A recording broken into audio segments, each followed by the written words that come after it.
Just coming to light. Rear low. Come back on him. That was incredible. Dude, nobody better. Nobody. Hell yeah, guys. Hey everyone, this is Danny B. Hope you guys are having a great day. I'm rocking my Tennessee orange because big week for my football team, the Tennessee Volunteers. We got to take on Alabama this weekend. But that's for my other channel, DannyBTalks. Go check that one out. Bring in the NASCAR guys. We're talking NASCAR here on the NASCAR Weekly Podcast featuring Eric and Jarrett the Iceberg. This is the only Alabama we care about this week. Yeah. Talladega. Talladega. Yeah. This is interesting. For the first time ever, I am trying out this new ability for NWP where it gives me the option to stream horizontal and vertical, and I'm seeing two different screens on my end. And the vertical one, I think it's only showing me, so I don't know how I feel about that. Oh. I don't know if it's only just looking weird on my end or if it's actually appearing that way, but if you are watching us on the YouTube Shorts tab somehow, hello. We have a much bigger version. There's more than just me here. It randomly went to, now there's Jarrett in the middle. I'm just popping it each way. Interesting how this works here. But the best thing about all this is YouTube is working. It's working, guys. So we are on here, and we got a lot to talk about. We're gonna have a mystery guest on later. We hope. Who do you guys? Fingers crossed. Be? The real mystery is if they show up. And the real mystery was if we were even going to get to start the show, but we did. The real mystery is the real mystery guest is the friends we made along the way. Indeed. Let's talk about Las Vegas. Denny Hamlin gets his emotional win number 60. I hadn't seen Denny show that much emotion after a win in a while. If y'all haven't known, there's a lot of stuff going behind the scenes with his dad right now. So this one meant a lot to him. And I for one, was very happy to see Denny win. I know a lot of times it's just a meme. Oh, all this for a Hamlin win. This one felt good. And considering how close he was, a couple weeks ago, it feels good to see him get this one. Yeah. I'm go for it, Jarrett. He's a sentimental favorite, I think, right now. I would say so. I mean, it's like all of the emotion coming in with it, and between the championship side of it, the side of it of getting to his goal of 60, his father, all of that. Like, I think the last time I remember him being this emotional for a win was, I think, Pocono 2009. He won like right after his grandmother passed away. And it's like a motivated Denny Hamlin is one of the best versions of Denny Hamlin, where I think he had said that at the end of the race, he really didn't even know exactly what he was doing. He was just driving. He was just instinct leading the way.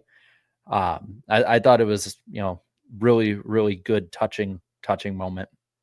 And I thought that answer also explained the end of the Kansas race, which was obviously controversial. But he said even after Kansas, I just saw win 60 and I went for it, and it didn't work out for him or Bubba Wallace or Toyota in that case. But I think you're right. The more I think about it, sentimental, it's not a word I would often use to describe Denny Hamlin, but this weekend it certainly fits. And I think the next 3 weeks, you look at the remaining 8 drivers, there's a lot of legacies on the line. A championship 4 appearance is huge. Winning a championship is even bigger. But I do think as storylines go, the Denny Hamlin arc would be the most satisfying. If he's able to finally seal the deal and etch his name in the history books officially as a champion, say what you want about the format, Denny Hamlin is a champion, like that would close out his story. I know he has another year or 2 left likely, but that would close out a Hall of Famer's story in such a special way. It would have been like if Peyton Manning never won with the Colts and that Super Bowl with the Broncos was his one and only.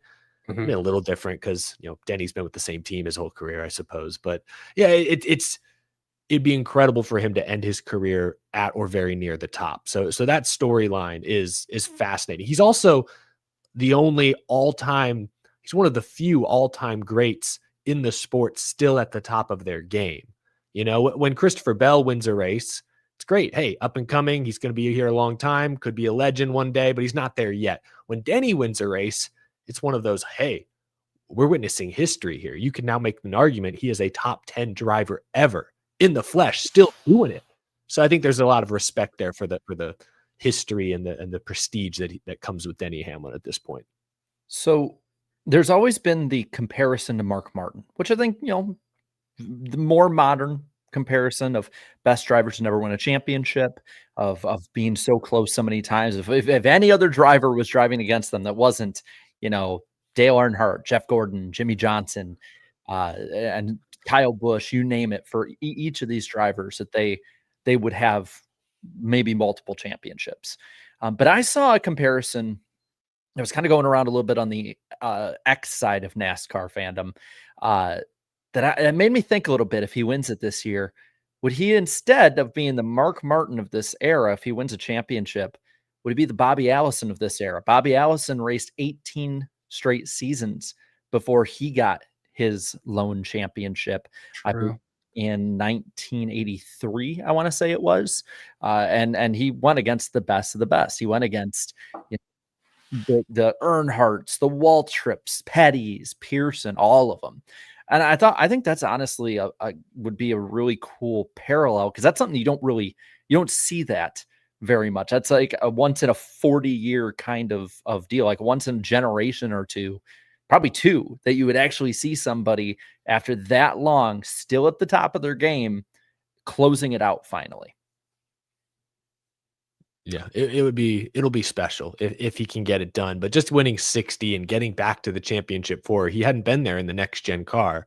I thought it was interesting. His podcast, he mentioned, I want to say he said that the 2016 Daytona 500 win, that photo finish with Truex, I want to say he said that was like win number 27. He's won 33 races in the last 8 years. Yep. The consistency year after year, different crew chiefs, different generations of car. I mean, he is extremely talented. Say what you will, he may not always love his attitude. Maybe it comes off as arrogant from time to time, but he is one of the most talented drivers today ever. And so it's cool. It is cool. I think there's fans now appreciating the history we are seeing be written in real time. It's kind of interesting to see, in my opinion, how there was kind of a brief fall off. If you guys remember, when he drove the purple cars, the 2017, 2018 years, that purple with the little orange swoosh on it, just something seemed off about him in that time. He didn't win, and you started to then wonder, oh wow, he's been around for a minute. Is this where we start to see him kind of fall off? But then all of a sudden he got back situated, got back going. Chris Gabehart came on board around 2019, I think, and yeah. And then once that happened, he's not looked back. It's one of those moments. I think I really want to see two things in these next few years in NASCAR. I want to see Kyle Busch win a Daytona 500, and I want to see Denny Hamlin win a NASCAR Cup Series championship. But similar to my Vols winning at Alabama this weekend, I won't believe it until I see it happen. We like closure. We like a good Hollywood ending. That's why they're called Hollywood endings. They send you home happy. We want Kyle Busch, Denny Hamlin, these all-time greats, to end on a high note, to put a bow on their career. You mentioned the Peyton Manning comparison, and I've thought briefly, wouldn't it be cool if he won a championship, and then all the bull crap he's had to deal with NASCAR this year, he just said, I'm going to retire right here. But it's a lot harder in NASCAR. There's already contracts that are set in place. There's money on the line, quite literally, for the JGR sponsorship department. A whole lot harder for them to do something like that, which, granted, Carl Edwards made it happen, so weirder things have happened. Well, it was a hell of a battle for the win, though, too. It wasn't like he just coasted. I'd said on my post-race show, if you just look at the box score of started on pole and won the race, you'd think, oh, probably dominated, led 200 laps. What a boring race. He led 9 laps. Yeah. And I think they were all at the very end, because I think Briscoe got the jump on him pretty much right at the start to lead the opening laps. I think he had a shifting issue right at the start where he couldn't get into the 5th gear on the backstretch. And at that point, I was just, in my mind at the start, I was thinking, Oh my God. Here it goes again. It's typical Denny luck. Like as soon as he has everything lined up perfectly, the racing gods are like, no. But I mean, like he said about the instinct thing and everything else like that. I mean, he wowed some people. He wowed Kyle Larson. I don't know if you saw what Larson said, but he was talking about how he's like, I couldn't believe he took that line. Like I thought I had covered enough at the top that he wasn't going to go up there, and he surprised me being up there. Yeah, that was so fun because NBC cut to the I think they cut to his onboard as he made that move happen, and you could see the gap start to close. And then Larson, credit to him, was like, "Oh shoot, I'll respect it. You're there. Let's race it." And they did. No, they put on a great show. Larson almost cleared himself off of Hamlin and coming off of turn 2. I thought that was going to be another like Kansas 2024, I think, kind of wreck between those two. But then what I thought was crazy was Hamlin clears Larson down the backstretch, runs the wall, and makes up like 8 car lengths on Briscoe in half a lap. I know Briscoe was on older tires, but like Larson couldn't catch him like that. Denny Hamlin got that car wound up and just blew his doors off. Like it was pretty quick. It wasn't quite, Tyler Reddick last lap at Homestead kind of, rocket ship, but I was still just like I think I was getting ready to tweet like, oh, is Denny going to have enough time to get, oh, he's there. Oh, he's past him. I was like, oh, shoot. That took no time at all. He made that look easy. So, no, it was a exciting finish, no doubt.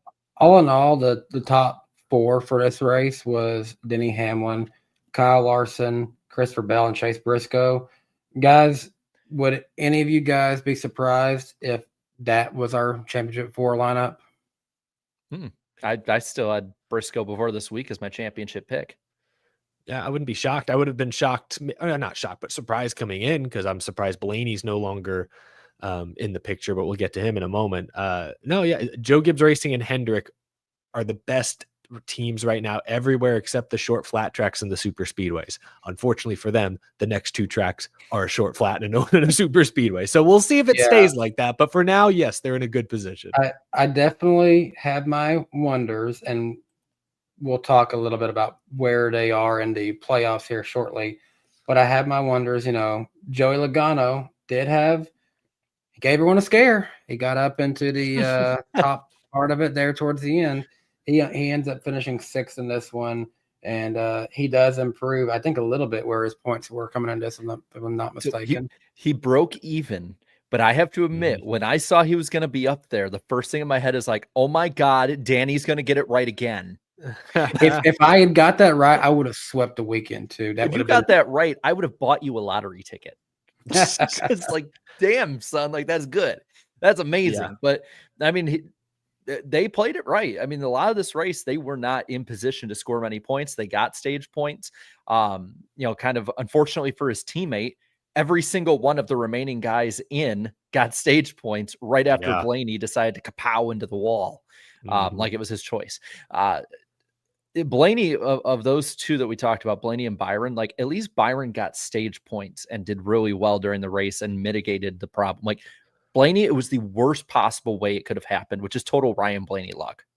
Yeah. It's so interesting though. Like, quickly I saw people saying, oh, just terrible luck for Blaney. Terrible. I'm like, I don't know if it's luck because he's blown a tire now in 3 straight Las Vegas weekends. Usually it's happened in practice. This time it happened in the race. 2 weeks ago, he blew a tire in practice at Kansas. They're doing something. This is the result of Team Penske just being off on the intermediate tracks all year. So they're pushing really hard. They're trying things outside the box and they're blowing tires. They're blowing right rears. They're blowing left fronts. I think it's self-inflicted. Like it wasn't Blaney's fault. Ryan Blaney himself, I don't think did anything wrong. It's on Jonathan Hassler, the engineering department. Team Penske just missed it. And sometimes missing it looks like, hey, we're 18th. Other times missing it is, oh shit, the tire blew and we're in the wall lap 20. And that's unfortunately what happened to Blaney. I'm just surprised that they would push it that hard in a race where they didn't need, like he entered this race as the 2 seed. Get out of Las Vegas with a top 10, top 15, and you're good to go the rest of the way. How good he is at Dega and Martinsville, you're good to go. They didn't need to push it that hard, yet apparently they did. I'm convinced it was a setup issue at this point. There's been too many blown tires for it to be all a fluke, I think. Well, I remember Steve Letarte talking about that. So like back in like 2014, Dale Jr. like just had a rocket ship at Kansas, and it looked like he was gone. About halfway through the race, there was no one near him. And I remember because ESPN goes like to commercial, and they're following him on their nonstop coverage. And all of a sudden you just see pop, and he goes right into the wall. And Letarte later talked about that, and basically like, how Goodyear gives you these parameters on like the camber and different things to set up. And it's up to you if you really want to push it. And Letarte was like, we were pushing it. I'm almost certain you're right on that. They probably pushed it. They probably understand that, Talladega is a crapshoot. Martinsville, they're good. And I think they'll compete. Obviously Blaney's been pretty damn good there, but it's not like he's been far away the best. Like Elliott's been up there, Larson's been up there, Byron dominates some of these races. Like it's going to be a dogfight. Whereas like this is a place they could have pounced. And I think that's probably what it was. They've been on that razor's edge all year, and we see each side of it. And this is the worst possible time that the wrong side of the razor is where they landed. Yeah. Tough break. Worst break. It wasn't worse. You're right. Blaney getting no stage points was worse, but it was still pretty bad for William Byron to go from almost a guaranteed top 5 above the cut line to now he's 15 points out. This has been the talk of the week. Ty Dillon coming to pit road. Oh, Jarrett's got a replay. Oh, shoot. Jump scare. Yeah. Ty Dillon coming to pit road. No signal, no communication between the spotters. Byron runs up on the back of him and they both crash. Now, we saw a few sketchy incidents on pit road, getting onto pit road. Guys entering a lot higher even than Dillon was there. We know now that the 10 spotter has been fired. We don't know explicitly it was because of this, but it was probably because of this. But Chris Rice of College Racing actually defended his team and kind of threw some of the blame on the 24, said, hey, well, you got to watch where you're going. It's okay, Chris. Okay. Sticking up for his guys. I get it. But yeah, what happened there? I mean, what do y'all think? Like, I'm still kind of stunned. I'm just putting it like this. Eric, go out on the interstate of Dallas and slam your brakes and then tell the other driver, watch where you're going. People do that here all the damn time. You're right. I mean, like, I get that, the spotter should have said something, but the fact is, like, I don't know about you guys. Every driver ever, it seems like they wave that they're going to pit road, and he didn't. He was an extra lane up, and I know they used the McDowell reason. I think McDowell got a penalty for that when Shane Van Gisbergen almost hit him. I think he had to do a pass through because he ended up hitting the cone. He was so far over. Yeah. And it's just, it's a stupid mistake. I get, you can pin it on the spotter, and sure, maybe the spotter didn't communicate. Sounds like correctly. They did. Yeah, they did. Yeah. But like, it's also up to the driver to signal. Like, yeah, it's, the other one is like, go on the interstate, hit the brakes because you're turning, but don't turn on your signal. Like the driver, no one's going to be expecting you to turn in that moment. So it's, I just don't get where the lack of communication was. I find this interesting. Peter Stratus talked about what Dale Jr. said, and he said Dale said that he never waved. He said Jr. said he would always jerk the car, but he still gave some kind of indication to them what he was doing. There's still a signal. No, to kind of piggyback off your analogy, Jarrett, it's like on the highway when there's traffic, you can change lanes without using your turn signal. We don't recommend it. We shouldn't do it. Could lead to a wreck, could lead to issues, but 99% of the time, there's no real issue. You're able to change lanes, you go on your day. But every now and then, do that without signaling, you're going to be like that Family Guy skit. But every now and then, if you keep forgetting the little details, eventually it's going to bite you. There will come a time where you don't signal and someone runs into you and it's a big wreck. And that's sort of what happened here. Was it just felt like the 10 team between the spotter and Ty Dillon, the driver, they kind of just let go of the little details. And this was one of those rare instances where it actually did bite them in a huge, huge way. If they paid attention to the little details, gave a signal, swerved the car, spotters communicate better, any one of those things happen, good chance this wreck is avoided. But it wasn't. The team seemed to pin it on the spotter, I guess. Maybe that was a Chevy directive. I have no clue. But yeah, it's just rough for Byron, no doubt. I will raise one point, though. This pit road is sketchier than most. It's a curved pit road. You basically have to slow down on the racing surface. There is no off ramp, basically, like Kansas would have, or even Charlotte in some ways. Like, I'm surprised this doesn't happen more. And I'm surprised that, like, there hasn't at any point, and maybe they'll repave it. Maybe they'll reconfigure that part of it whenever they repave it next to make it easier. I almost wonder at some of these tracks where because it's not the only one, but where some of them where you have to basically stop on the racing surface. If they don't just do what they do at Atlanta and under green, you enter into turn 3 on the apron. I want to say IndyCar does this on a lot of ovals too, where you enter turn 3 on the apron, you go like 100, 120 down there, and then you slow down to pit speed so you're safely off the racetrack that way. Like maybe that's a way to do it, because there's been a few times in the past where people have narrowly missed and they've been down on the bottom. It is sketchy. Maybe it's just not that much of a problem. It's just like a one race thing or something like that. But it's something raising they up could some consider. solutions. They've been able to do it at Atlanta and without much issue. And this track is less sketchy than Atlanta. There's not a big pack usually bearing down on you. So it could absolutely be an option going forward. But yeah, tough deal for Byron there for sure. Real quick, want to give some shout outs for some other guys who got some top 10s this weekend that, have kind of just needed a little bit of a morale boost.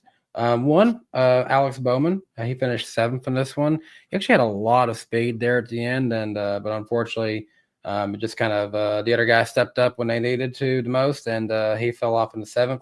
Kyle Busch getting people some free queso or something like that because he got a top 8. He finished 8th. Unk still got it. Hang the banner. I think I predicted like 2 or 3 months ago he was not going to get a top 10 again this year, and I think this was his first top 10 set. So he blew up my prediction, but it also didn't take quite some time. I think I actually got one right then because I countered you and said, "Well, I think he will get a top 10." So I think that helped me as well. Ryan Preece and Brad Kozlowski, the RFK boys, they come in 9th and 10th in this one, and just outside of the top 10 was their teammate Chris Buescher, 12th. Yeah, RFK Racing as an organization, like collectively, have been the best performing non-playoff team. It is a shame they didn't get one of their cars in the playoffs, because I think they probably wouldn't be around an 8 team, but they could have been around a 12 team as consistent as they've been. On that SVG, man, he had top 10 speed again. Like he was legitimately running like 8th or 9th past Christopher Bell that he wanted, but no, but the improvement is there and it's consistent now. It's been multiple races at similar tracks at different ovals. We're seeing top 5, top 10 speed as we go, and that's the improvement that you want at this point. If you're an SVG fan, you want to see him get more of that speed and consistently be up there, because even if he doesn't run the top 10 next year at a bunch of these races, if he's consistently a top 15 or so guy, he runs basically where his teammates run a lot of these times. That is going to do a hell of a lot more points wise, regardless of what the championship is. Like he's going to be higher up next year. And if NASCAR dramatically changes or gets rid of the playoffs and, suddenly winning you're in isn't a thing, SVG is going to have to prove that Justin Marks made the right decision getting him in the Cup Series full time. So yeah, if he can be more consistent, boom, bada bing, bada boom. There you go. I just got accosted. Amelia just brought me her Chick-fil-A fries apparently from dinner. The big debate. No, just the fries. But they changed the fry recipe a few months ago. Mm-hmm. I have not heard that. They did. They're now a little crunchier. They're a little crispier. Some people hate them. I'll be honest, they're not that different. But Amelia hates them now, so I get all of her leftover fries.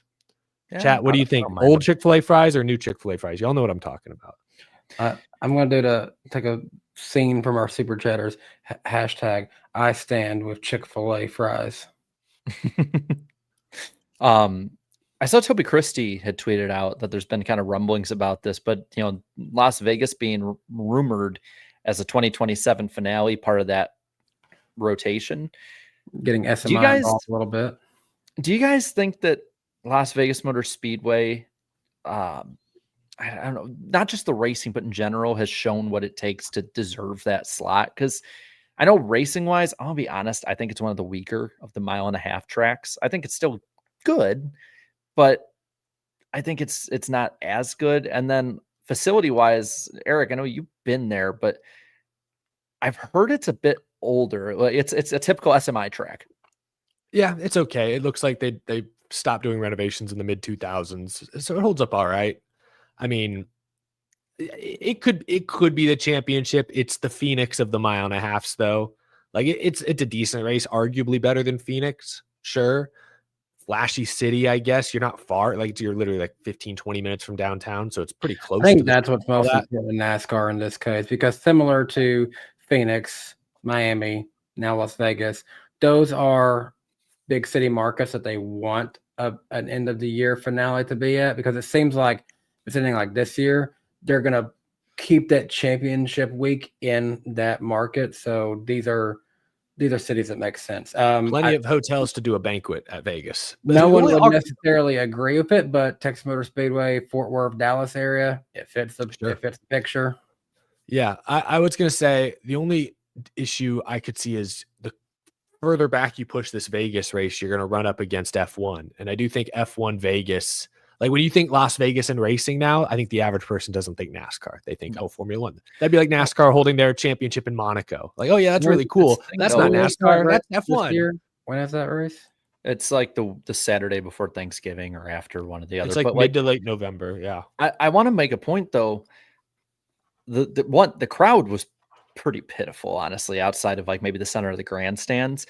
And then Formula One had to drastically slash the prices of going to that race because they can't sell tickets. Like Vegas just it doesn't seem as receptive to racing. Like it's cool to have like a glitz and glamour thing pop up for F1 for a year. But like that, I mean, outside of the race itself, that was a freaking disaster that first year, all bad PR. Like it's just there's so much to do now. And now the NFL has basically stopped doing the gentleman's agreement with every other sport of like, okay, like we'll have an away game. No, they're like, screw you. We're going head to head with you. Like Panthers, Raiders, like we know they suck and we'll still draw more people than you. Yeah, no, that's fair.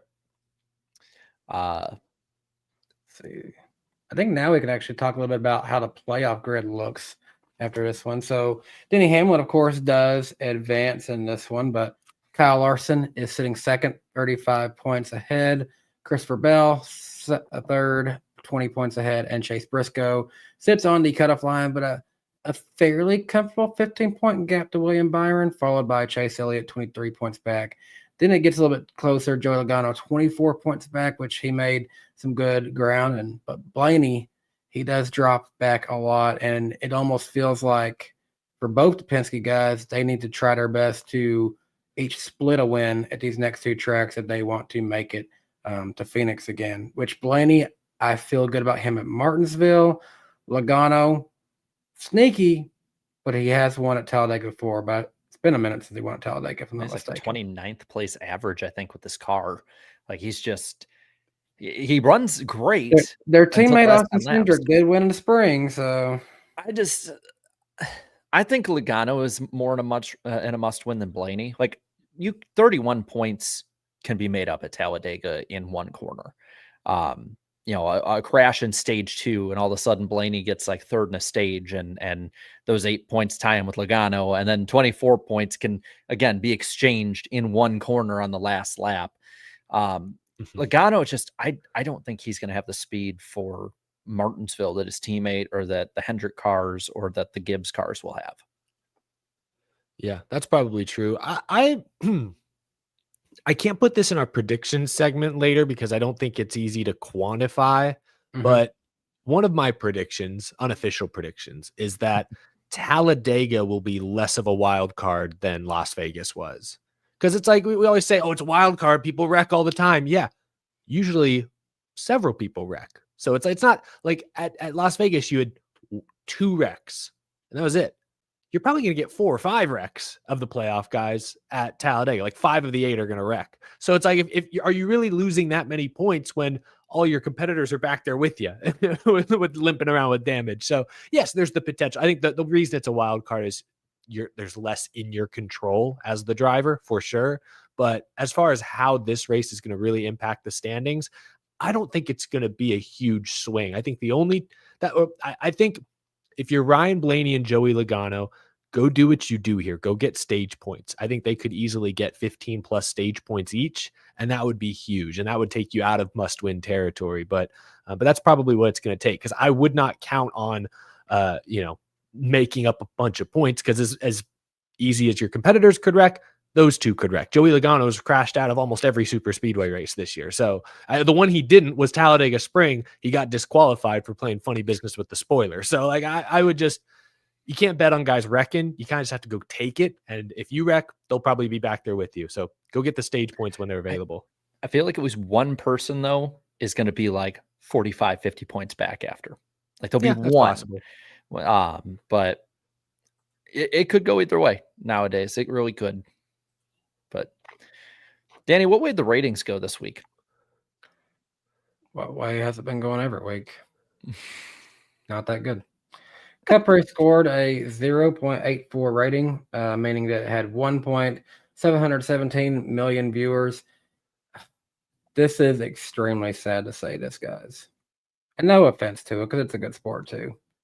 NHRA on Fox beat NASCAR with 1.872 million viewers versus our 1.717 million. Wasn't it tape delayed too? Or was it live? I don't know. That I do not know, but I do know that it had an NFL lead in with over 7 or 8 million viewers. So I would imagine NHRA's viewership peaked in the first 30 minutes. Yeah. But it was on Big Fox though, right? Not FS1. That Yes. too. It was on Big Fox, not cable. So the Cup race, because it's on NBC last year, it's down 23%. This was actually a very low watched race last year on NBC. Yeah, and that's they're actually high on here. I was going to say, actually, like a 23% drop off from network is not as bad as recent weeks. Where it was just that bad last year. Maybe, but yeah, I guess. Either way, it's very grim. So based on that, I'm looking back, and since Iowa, the only race that's been over 2 million viewers is Daytona. That's the only race that's been on NBC in the USA NBC split since Iowa, which was also on USA. But yeah, they had, I think, the Brickyard the week before it. We can say adios to USA Network for at least the remainder of this season. We'll see about next year. Yeah. NBC the next 3 weeks. Did y'all see? I think it was Joseph Strigley might have tweeted it. Someone tweeted it. But Trucks, Xfinity, and Cup are all on network TV. Fox, CW, NBC, back to back to back. That's pretty cool for the sport. So hopefully the ratings are better this weekend. Second time it's ever happened. Last time was in 2000. Wow. Oh my gosh. Well, because you had Trucks on ESPN2 and Speed for so long. Yeah, that's and true. there's no reason to put it on Fox all the time. I've contended that they should do that every year for Speed Weeks. Whether it's Fox, then CW Fox, or then one day maybe Fox, CW, NBC, whatever it has to be. Like I do think that NASCAR should try and like, hey, let's make it a big deal to watch it. Hell, throw the duels in on if they can get like 2 million viewers on FS1 on a Thursday night, imagine what we could do on Fox. Like what are they going to have, a rerun of Masked Singer on or something? I like it. Yeah, they should do that. ARCA sometimes gets on Big Fox at Daytona. It is next year. Yeah, they announced it is next year. There you go. So that's right, folks. Your series from NASCAR 25 can be on Fox. Well, then Xfinity did all right. I think they had what 750. Yeah, they had 745,000 viewers, which is, for a while they were consistently hitting 1 million. So it is a little sad to see that have gone down a little bit at this point. But it also is on Saturday, and we're getting to the point there's just so many college football games to keep up with, so it's harder for them to hit the same numbers right now. Let's talk about the poll. Famous iceberg poll. Yeah, what we You get? got the poll award in this one. Just kidding.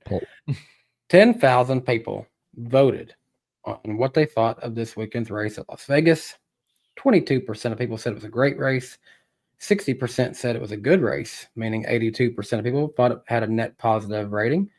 14% of people said it was average, and 4% said it was negative. Real quick before Jarrett reads us some comments and stuff, I just want to say we had a little fun poll someone suggested as well. Best NWP beard. Jarrett, you won this one with 61%. Eric comes in second, 22%, and my beard is the worst at 18%. I feel like, Danny, yours and mine are pretty similar. I feel like I got to be last. Jarrett's is pretty impressive. Well-groomed. It's like the most popular driver award is popularity contest. So This was after 6 weeks, by the way, because I always shave it right before the Viking season each year, and then I shave it off when they're eliminated from contention or the playoffs. So it's usually gone by like the first week of January. I was gonna say, start charging that razor, buddy. No, That's why I was clean shaven at your wedding last year. oh, Because the Vikings lost like 4 days before I flew out there. that's right. Oh God. Yeah, it was like a Monday night game too. I was like, all right, the whole world can watch. The poll, by the way, this Las Vegas race, net positive wise, was tied for 4th of the 13 polled Vegas races. It was tied with the 2020 550 Vegas races because people were pretty positive on that for a while. And it's tied for 18th of 59 polled 1.5 races. So on the upper, third, give or take. Tank Slapper was the first commenter. Positive, negative, or meme? Well, that's a good old meme right there with Tank Slapper. Negative. Depends on who you are, guys. Denny Hamlin now has a more than 50% chance of winning the championship. The winner of the opening race of the round of 8 has won the championship more than 50% of the time in this format. Then you factor in he's Denny Hamlin, so that takes away about half that. So now he's back down to 25%. Oh God, so mean. Dang. Is that how probability works? Danny Rick Bobby said Byron got destroyed by Dylan like Mark Martin got destroyed by Yaley. Formula One champion, man. Yeah, put some respect on his name. Noah says Austin, in quotes, Austin Hill's a better grandson than you, Ty. Richard, blue collar pop Childress. NASCAR Sam says, the older I get, the more I can appreciate Hamlin. He has been elite this year, and it reminds me of late 2010s Kyle Busch. I think that's a good comparison. Close and win. He's got some snark and some attitude to go with it. Yeah. Denny Hamlin is closer in wins to Dale Earnhardt than the next closest active driver. Joey Who Logano. is this? How many does Joey have? Like 35? 37, I think. Okay. So he's 23 away from Joey, 16 away from Dale. Chat. Who ends their career with more wins? Hamlin or Logano? Oh, that's I was about to say it's a popularity contest, but neither of them are popular. Well, yeah, it's got to be Denny though. Like Joey, I feel like the days of 8-win seasons are going to be less and less common. I feel like at this point, I know Joey still could brace another 10 or 12 years easily. I don't think he's going to get to 60. Is he? I don't know. We'll see. He won 4 last year. CC 127 says the race is okay despite me being there in person. Twister says a good finish does not equal a good race. This was one of the worst Las Vegas races of all time. I'm going to disagree with that one. Interesting you feel that way. And then Brandon here got the gutter comment this week, says all of y'all rating these races as anything other than a puke emoji are, and then shows sad emoji. Bad cars racing bad tracks with bad attendance or bad rules made by bad sanctioning body make for a plumb awful product. Did he say bad enough? Awful. I think this is a bad comment on a bad poll on a bad channel. Hey, don't badmouth my poll. Badmouth. You're watching a bad NWP on bad DannyBTalks. I'm with bad Eric. I'm with bad Jarrett. On a bad YouTube tonight. That is the only correct one. That's actually true. But that was a bad fast poll segment on to Xfinity. Yes, it was. Well, before we actually get to Xfinity, I meant to talk about something at the start of the show. We kind of got a little sidetracked from all the YouTube delays. Guys, if you don't follow me on Twitter, first of all, I recommend you follow all of us on Twitter if you're on there. We're all the time posting some goofy, wild, extra stuff on our Twitter accounts. But if you go to my Twitter right now, I have a tweet that's pinned to the top of my profile. Guys, back on September 21st, I went to watch and film some trains at my local place where I go see CSX, and I met a young family there. I met a family of a young man by pure chance. And whole other side note, there was a guy in the area, like it's like a big cemetery, but there's a public area to watch trains there. There was a guy who was like passed out or something like that. He's on drugs or something like that. I kind of made sure he was okay, and then I moved on to a different part of the park. I saw this family coming in, and I told them, hey, I see you got a young little boy. If you're here to watch trains, I recommend going to the other side. So they followed me to the other side. Didn't want them having their kid around that mess. That's another discussion. Their son's name was William. He was 9 years old. He loves trains, kind of similar to, I have a fascination for myself. I found out this week, at the time, William had been in the hospital for most of this year, battling leukemia, and found out this week he unfortunately passed away earlier this week at the age of 9. William Doom is his name. His father's name is Richie. Mother's name is Virginia. They were great to get to meet. I'm glad I got the chance to add them to my Facebook and keep up with them. But it was very sad to get the news that day that they watched trains there in Nashville with me was, I think, his last chance to get to. He unfortunately suffered a seizure not long after that. And then sadly, we lost him earlier this week. In that tweet, there is information for Venmo and Cash App to his mom, Virginia, as well. They have a GoFundMe account. I've linked all those onto that tweet pinned at the top of my profile. So, not to discourage anyone donating to this show, because we always appreciate that. But if you want to give a little extra towards the Doom family, would greatly appreciate that this week. So, rest in peace, William. I'm glad I got a chance to meet you, little guy, and I hope you got lots of trains to watch up in heaven right now. On that note, thank you all for giving me a chance to talk about that a little bit, and kind of doing it later in the show gets a chance for more people to hear about it. So that's always a nice thing for a moment like that. Yeah, I also just included the link in the in the chat so people can check out the tweet you're talking about. But I'm going to pin that, actually. Thank you so much, Eric. Yeah, no, and appreciate you sharing that. No, that's awful. That's super sad. But for sure, anyone out there willing to help that family out, it's a nice connection that you were able to make. And don't feel the need to mention anything about me telling you guys. Just if you got a chance to give out a good nature your heart. We don't need any credit for that. But if I got this platform, love a chance to do something nice with it every now and again. But with that note, let's talk about the Xfinity race a little bit. Let's get off the sadness a little bit, move on to something a little bit happier. The Xfinity race was awesome. I thought, I think it was kind of a slow burn to start, but towards the end of that race, especially the finish, it was peak NASCAR in a lot of ways. The battling between Almirola, Love, Allgaier, Zilisch, like it was the best of the best for Xfinity this year. Like I think one of the best finishes of the year. Yeah, I was impressed. Eric Almirola is twice Connor Zilisch and Jesse Love's age, and they were putting it to him. I thought, Jesse Love, that one run on the long run, was able to get up and take the lead. It was cool to see. We've seen Zilisch step up time and time again this year. I actually thought it was really cool to see Jesse Love step up and really contend for a win. I think that's been the one knock against Jesse. Ton of top tens, doesn't make a ton of mistakes, but he hasn't been able to win outside of a super speedway without getting disqualified, at least. So to see him up there with the vet, with the top teams contending, he's in an RCR car. They're great, but they're not JRM. They're not JGR.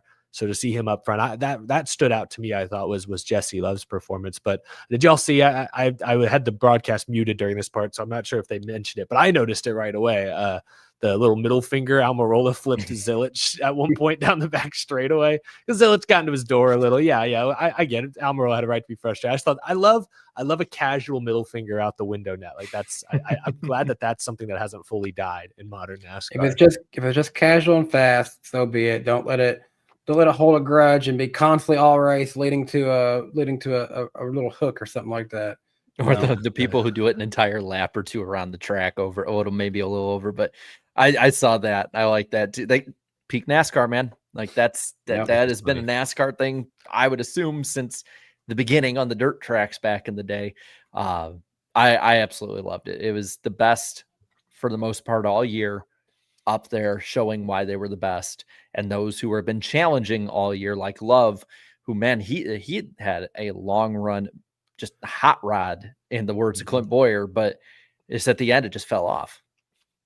Well, it ended with kind of a shorter run restart, and I think he restarted third or fourth and, got into a little back and forth with Nick Sanchez, apparently, and then his race kind of ended. But I was also impressed, Almirola runs down Zilisch, and I kind of, I had people over, so I was watching the race, but I had it muted a lot. And I kind of tuned out. I'm like, all right, Almirola's got the win. Good for him. And then I look up a few laps later and Connor's reeling back in. And I'm like, okay. And then Almirola wins it. But I was, even then they didn't stop fighting, even to the very end. It was fun. It was a Nobody good race. pulled away too long. Like it was like there's a rubber band effect on the field. That I thought that was, I thought it was interesting. I hadn't seen that, even in the lower series in quite a while. But you talked about it earlier. Love and Sanchez getting together, and then of course on pit road they kept talking about it after, and you got Sam Mayer in the background being like, "Whoa, yeah." Yeah, no, and we don't have the like quotes transcribed out for us here, but essentially Love was upset with Sanchez for like racing down on his door, trying to get him really loose, all this stuff. Sanchez said, "Hey, that's just racing." And then Love had a line in there like, "Oh, well, that's why you crash every effing week or whatever it was, or half of these races."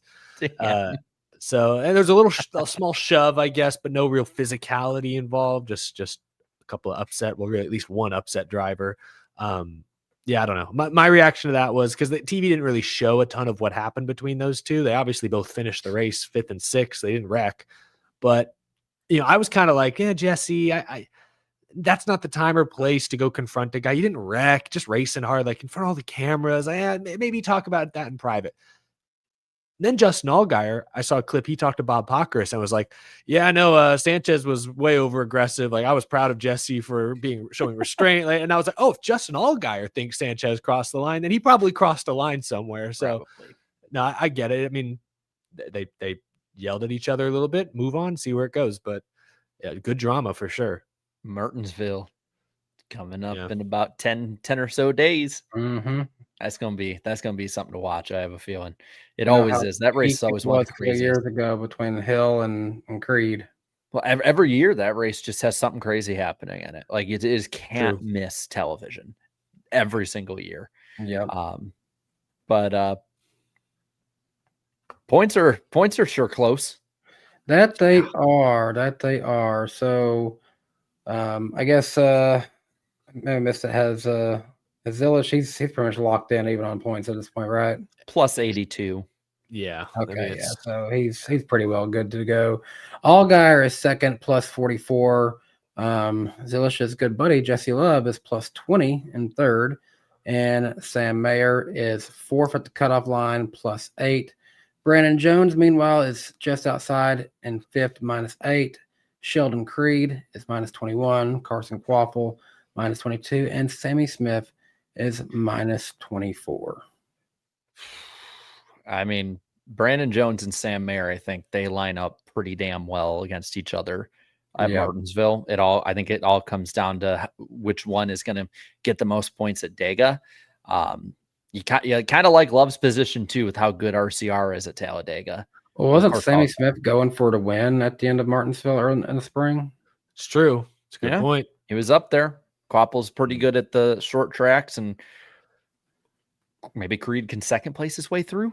One day, Sheldon Creed's going to get it done.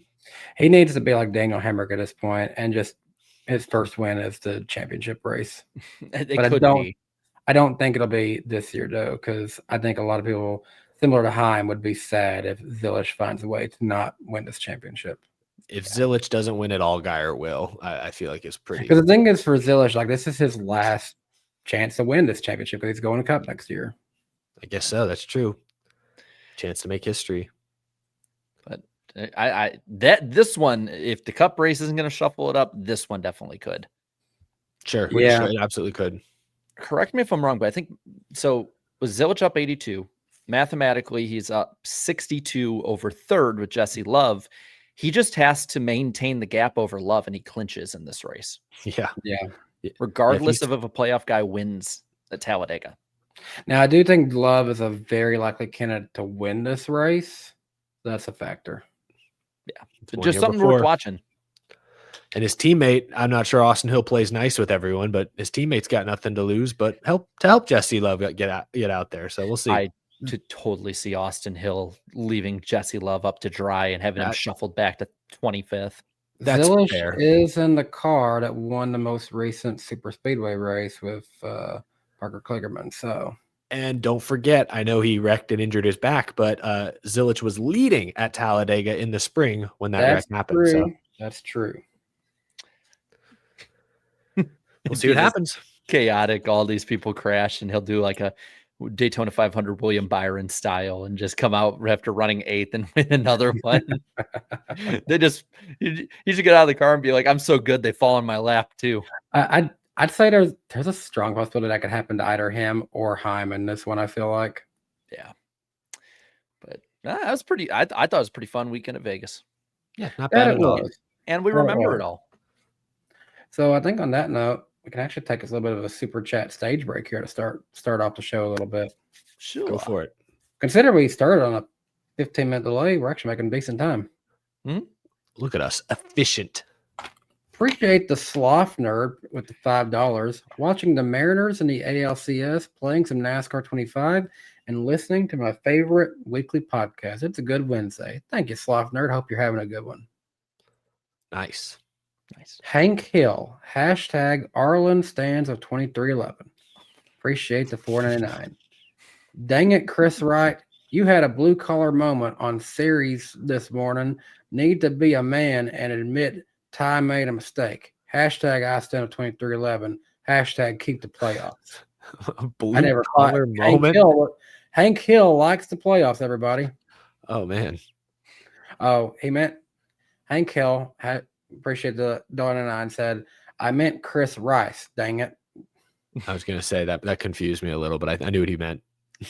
Santa Claus, Father Christmas. Appreciate the $4.99. Chris Rice on a naughty list now. He had a blue collar moment. Ty made a mistake, and Joe White gets made fall guy. Hashtag Santa stands of 2311. Hashtag keep playoffs. Jesus. This is so dumb. Irvin Alvarado, appreciate the $9.99 from you. I'm glad that NASCAR 25 is out and finally the community is revived by playing. Even notable F1 YouTubers like Arava having fun with NASCAR 25. That's what was missing, having fun playing. Yeah, I'm hoping that I can have some fun with it. I'm going to get it for a computer when it comes out next month. So hopefully I might be able to put out some off-season videos on that. This is fun. Jared, I know. We're having fun. Jared, I know, released his full review. I've not watched it yet, but I saw you released a review. So check that out after the show, folks. Yeah. Gordon the Big You won't Engine, let it play. appreciate the $5 from one of my favorite trains. Ah, yes, Talladega, a faster train than me, hauling the express, but not as cool. Hashtag get rid of the blasted playoffs. Ooh, Gordon doesn't like it. The blasted. Well, he's from he's like a British train or something like that. So I know, it's funny. I like it. Joshua Boston, appreciated $10. No more playoffs in NASCAR, please. Will a full season format bring immediate and sudden changes to the ratings so we can return to its former glory? No. But what does NASCAR really have to lose? That's a Fair good enough. point. Can't get any worse than it already is. Or can it? Oh, wait. IndyCar looking like. Groovy Goose, appreciate $1.99 from you. The Vortex Theory helped YouTube get back. I saw that earlier. That made me laugh. We just kept hitting refresh, so we were circulating the system the whole time. Justin Drake, appreciate the $19.99 from you. Always generous, Justin. Appreciate that. 20 years of trying, 20 years of frustration. Denny Hamlin will not win the championship. Better luck next year. Oh, that's brutal. Hunter Nixon Fishing, appreciate the $4.99 from you. Great as Hamlin is, I'm still not putting him above Stewart or Harvick in the all-time discussions. I'm sorry. Well, both of those guys have a championship or multiple championships, so can't be against that right now. By the way, we're past the 3 minutes. You can Let's do a couple more. let's just do 3 in a row because they're all from the same account, actually. Okay. NWP Pick Monkey, appreciate the $5. He actually gave $5 all 3 times. So we'll just get that out of the way. Message number 1: Joey Logano not make it out of this round was clearly the slowest playoff car this weekend. He got 6th. It comes down to Talladega, I think. Another monkey pick is Hamlin has 2 bad pit stops. and finishes third in the championship race. Could Last happen. one. 9 wins this weekend. 12 wins Martinsville. Bell points in. 12 wins Phoenix. Pick monkey Right. has spoken. So My that would championship be pick will be Hamlin. alive. That would be Hamlin coming up short to Blaney once again. Yeah. Let's just read one more, actually, because it's another meme account. Lord Voldemort, appreciate $1.99 from you. Chris Rice needs to resign. Free Joe White. And we'll pick up with Blake Thiemann later on. Thanks for the super chats, folks. Yeah, Except for one guy, you know who you are. Appreciate all of your support every week, guys. We are funded by viewers like you. We're always so grateful for everyone. Do you hear the rumbling in the distance? Yeah, I'm hungry. I'm sorry. Oh, and here I thought it was just the lightning round. Lightning round. Lightning messing round. up on your Presented by guys' end? NWP. Is it messing up on your guys' end, or is my internet going to sheesh again? I don't know. I saw a little graphic. All right. Well, there you go. It's a lightning round. Of course, we have the NWP channel for replays, specials, every other thing we can put on there. Venturing into motorsports has come to an end, transitioning now to be Nitro Motorsports. NASCAR has said that they're still open to, but more than likely unlikely, to have 750 horsepower at tracks, 1.5 miles or maybe longer, but probably not. South Point extended their sponsorship with the fall Vegas race through 2028. Almirola will be in the 19 Xfinity car the rest of the season, going for the Owners' Championship. Makes sense. Matt DiBenedetto is out at Viking Motorsports. Connor Mosack will drive the 99 for the last 3 races of 25. Kind of OT. But Stellantis is planning on spending over $13 billion to make more cars in the U.S., and most of their efforts are going towards building more of the U.S. base. So I guess that's a NASCAR thing too. Sunoco and NASCAR are looking at maybe a short-term extension, though long-term is still in doubt as NASCAR is looking to possibly branch out to different markets. And then as for the podcast, next week we'll be on Eric's channel. October 22nd. Hey. Not the last time on your channel, though? No. I don't know. Maybe the finale? I don't know. I think so. I'll put it on the bottom just to be sure. There Quick we go. Note on that. That's the last 3 right there. Quick note on that Sunoco deal is, I've noticed they've kind of been rebranding, rebuilding a lot of Sunoco stations that I pass by. And they've been getting rid of the official Fuel of NASCAR branding. So I legit wondered, are they going to renew? And to hear that they have short term, okay, that surprised me a little bit. But the short term part doesn't, because I don't know. The report I read that you saw the same one, Jarrett, sounds like NASCAR's looking for a broader brand. I guess Sunoco's are pretty regional. They're not in the West Coast at all. Yeah. So they're looking for something more broad, probably, which makes sense. But yeah, I'm honestly a little surprised they even renewed this time, because I've seen less and less of the NASCAR tie-in, which is a shame. Growing up, I never saw a Sunoco up in Illinois where I lived, in Wisconsin. I know there were some, but like they were few and far between compared to Marathon or 76 or. I got my little Sunoco sign over here. I got Sunoco something in here. I don't know where it's at. Yeah. Oh, but, also, nobody ever sees this on camera because it's just off. Like this is like the edge of the frame on my YouTube show. But just in time for basketball season, I have an Alprin Şengün signed jersey on the wall. Nobody ever sees that, but there it is. There's something behind me that you never see the back behind me now because it just looks like I'm in the dark. But since we do this vertical now, no one can see. I now have a full size Tennessee Vols football helmet behind me. It's the black dark mode helmet, actually. Nice. I guess since we're talking about stuff no one sees on camera, I have an autograph wall. Like on the far end is Vikings legend Chris Carter. And then there's Bobby Allison, 2 Dale Jr. autographs, Davey Allison, Joe Nemechek, Lake Speed, and a Dale Earnhardt autograph. So, but we brought back a little bit of show and tell. How about that? That was, if it'll play. It does play this time. Okay. My end was getting all janky. The lightning round. And then that leads us to headlines. Speaking of a little bit of show and tell before we get into headlines here, I got a text from our mystery guest. I think he is aiming to get here around 10 Eastern time, 9 our time. Ooh, so it'll be a Which little is show kind of- finale. Kind of gets at a good time. So, who do Okay. you guys think it might be? Who's texting Danny B? Well, let's get through all the other stuff beforehand. Maybe we can see if they'll play a random driver with us too. That'd be fun. Ooh, that'll That'd be time out fun. perfectly. Yes. Yeah. Oh, and even if we get through the picks and everything quickly, like we can always save be a right- blast from the Sure, past.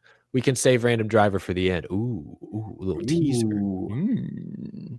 But Danny, I think the first bit. We finally have silly season news, man. Yeah. We do actually. Justin Haley is officially taking over to 48. He's signing on. He's replacing Alex Bowman. Just kidding. I knew it. Oh, A monkey.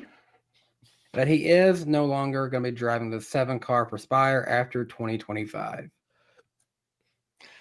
crazy. Are we shocked? Yeah, actually, if this news had happened 2 months ago, no. But when it didn't happen 2 months ago, I thought to myself, all right, it's kind of late in the game now to make such a dramatic move. So I wouldn't say shocked. I'm a little surprised that it happened now. If it happened 2 months ago, no surprise. I can't say I am, just because it did seem like it was a logical, even if it's a stopgap year or something, of like Suarez wanted to stay in Cup. Haley is the only one that's in a decent enough Cup ride that he would. I don't think this is a lateral move at this point, unless Haley has been underachieving that badly. The part of this that I'm kind of upset with is that I don't think Haley got a fair shot. No, he didn't. And you could argue this is the Riley Herbst deal, where like a lot of us are hard on Riley Herbst, and you'll say, well, he's a rookie, give him time. We're hard on Riley because we don't feel like he deserved the shot in the first place. You could make some of those arguments with Justin Haley. Like I think Justin Haley's a good driver, but he's had money. He's been gotten into opportunities in the past. I think he has 4 Xfinity wins, but they're all super speedways. He did make a championship 4, which I don't think Riley Herbst ever did. Could be wrong about that. I don't think he ever did. So I'm not saying he's a bad driver, but he's gotten a lot of great opportunities other drivers could ever only dream of. Let's start there. But that being said, this opportunity with Spire never turned out to be what we all hoped it was. When it was announced, hey, Rodney Childers coming over, some of the best guys from the Stewart-Haas era coming over. And within 2 months, all of that came crashing down. And suddenly Justin Haley was kind of left on an island by himself. So you're right. He didn't really get a fair shake at Spire. So it's kind of a shame that they've doubled down and dropped him so late in the game when there are literally no other Cup opportunities available. There may not even be a decent Trucker Xfinity opportunity at this point. We'll see how much money he may have. I mean, do we know? I haven't kept up with him as much. Is Ty Dillon set in stone to come back to Colleague's Cup team next year? Is it possible he just goes back to Colleague? I know they ended their ending. Yeah, I think they've said he's coming back. Like they've said, like that's the plan. But like I don't know that that's. But they they're might also just say, we'd like to have him back. I don't know. It also wouldn't shock me if Haley is going to be like a good veteran to jump on board the Colleague truck program. They already, I think, said that they filled that up. Chris Wright, Oh, wow. Rice did. They pretty much have the roster filled. Oh, wow. Never mind. Screw me. And they've also, I think it was either announced or soft announced that like they're going to end their partnership with ECR after next year. So like they're going all in on the Dodge train, which I think we all kind of gathered with that. But it's October 15th. You're probably not going to have the greatest rides unless maybe another random truck one opens up, or I guess maybe an Xfinity ride pops up, but it doesn't sound like it. I mean, these are the deals you have to get done in August, September. I'll say I think there's a chance he could swoop in and get a decent Xfinity or truck ride. I think those deals happen so late in the game. I feel like I hear all the time about like, yeah, we had a verbal agreement. I was just waiting on the contract. They never sent me the contract. And then another guy with more money showed up and took the ride instead. Like I feel like that happens a lot in Xfinity and trucks. So is he going to bring the money with him?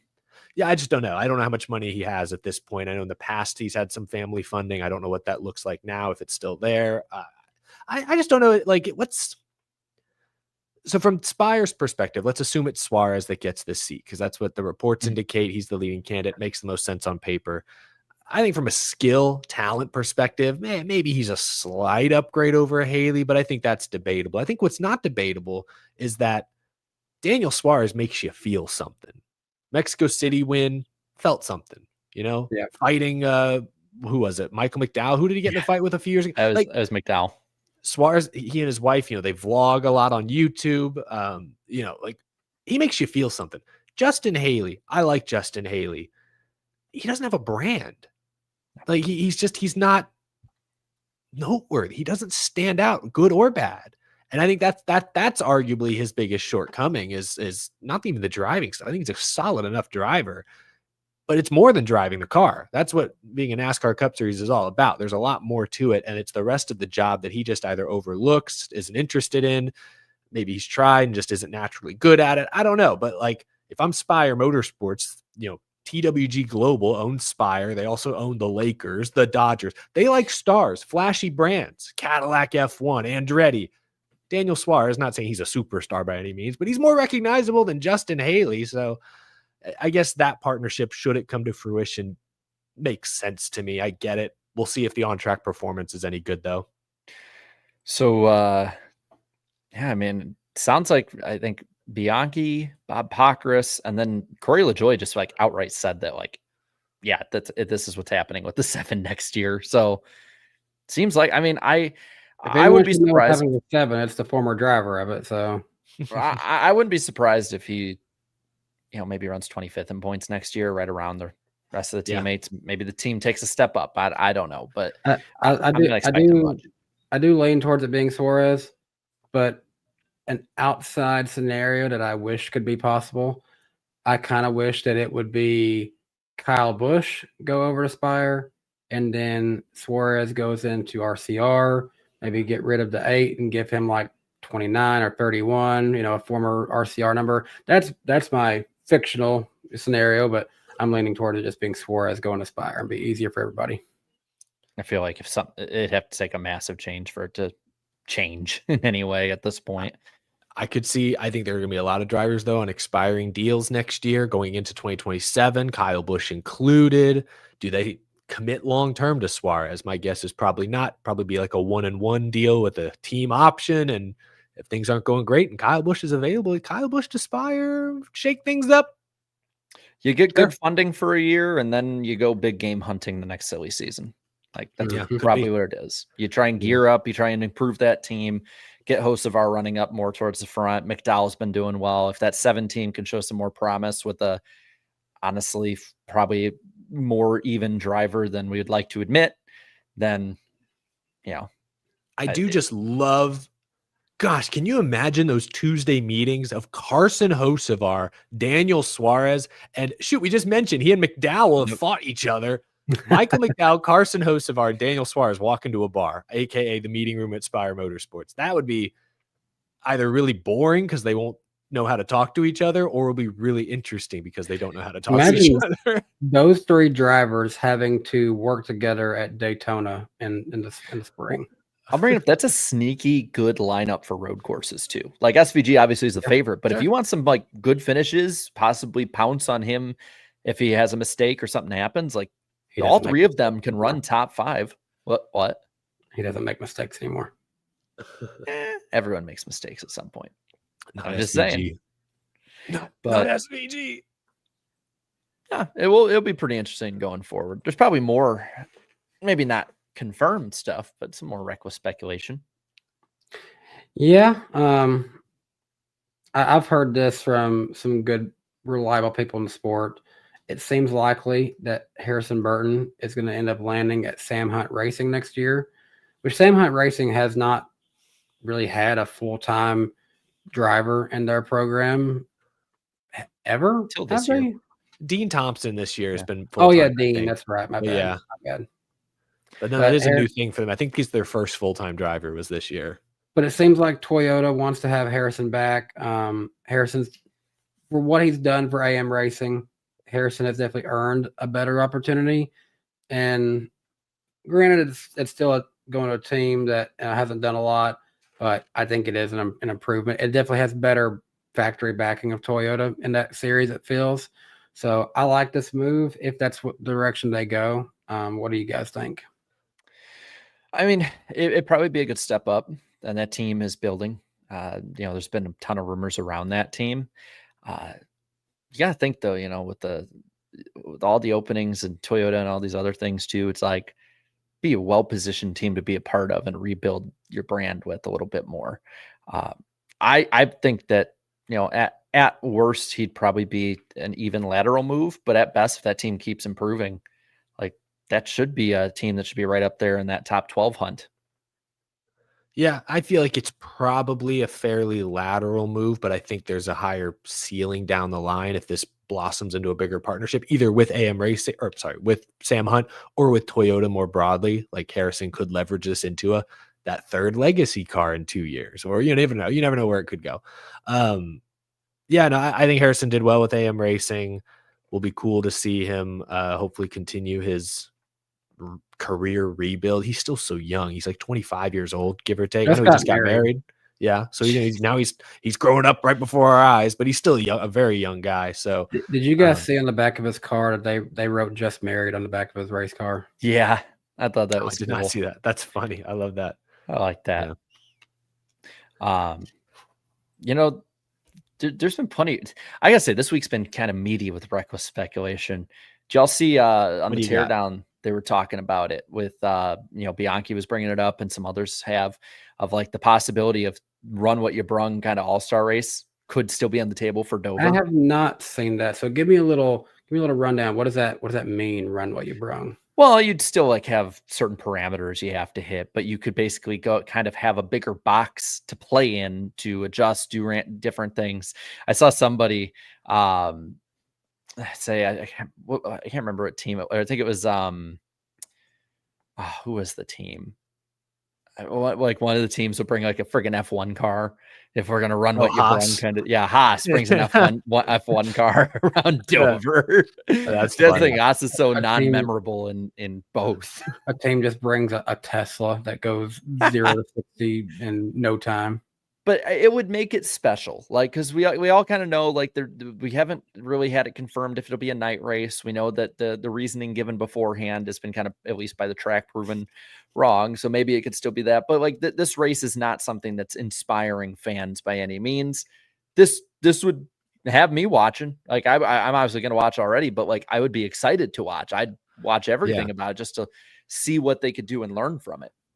Yeah, so the way NASCAR pitched it this year for the North Wilkesboro race that got struck down was that, yes, it's run what you brung, but essentially think of it as like in like a video game where you can like, you pick what shirt you're going to wear, but you have like 6 options. You pick which pants you're going to wear, but you have like 5 options. It's like that. Hey, you can pick one of the 3 spoilers to use. You can pick, one of the 3 diffuser choices. You could add a wing here. You could, maybe do something with the limited options. Let's just be honest, limited options, but still that variability, that variety, would be interesting. Now, I don't know if y'all listened to Door Bumper Clear this week. Tommy Baldwin, who, works very closely with Rick Ware Racing, was very against this idea. Was very, very against this idea. Tommy because Baldwin's he says pissed with something. Shocker.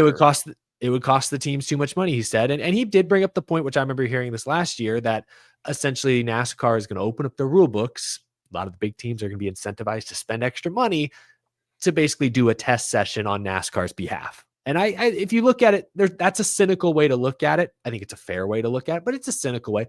The less cynical way is, yes, the teams are going to have to spend money to try and kind of fix NASCAR's flawed car. But if they find something great at Dover that can translate to other racetracks, then boom, it was money well spent. The sport could be in a much better place down the line. So yeah, I think they have to probably keep it within reason, but I'm with you, Jarrett. Any sort of run what you brung or wild rule change going into that Dover race is what it's going to take to get me excited about a Dover All-Star race. Like,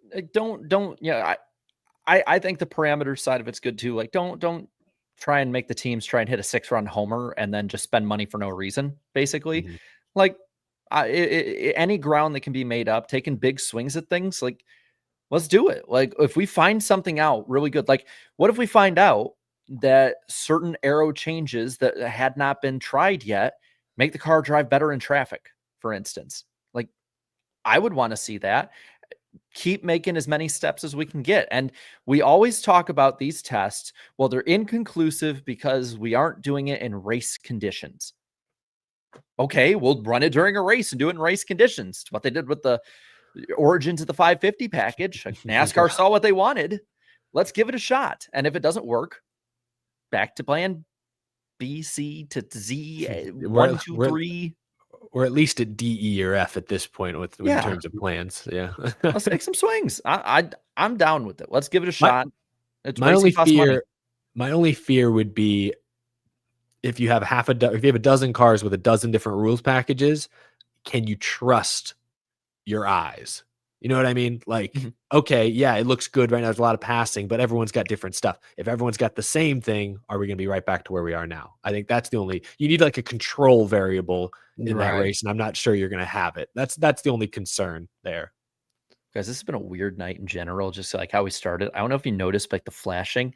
My light has been fluttering in and out, like it's a ghost in here or something. Spooky. I got a bulb going out. It's spooky. Very spooky. Well, no, it's a ring light too. Like the ring. Fine. The ring. Got to suck you in.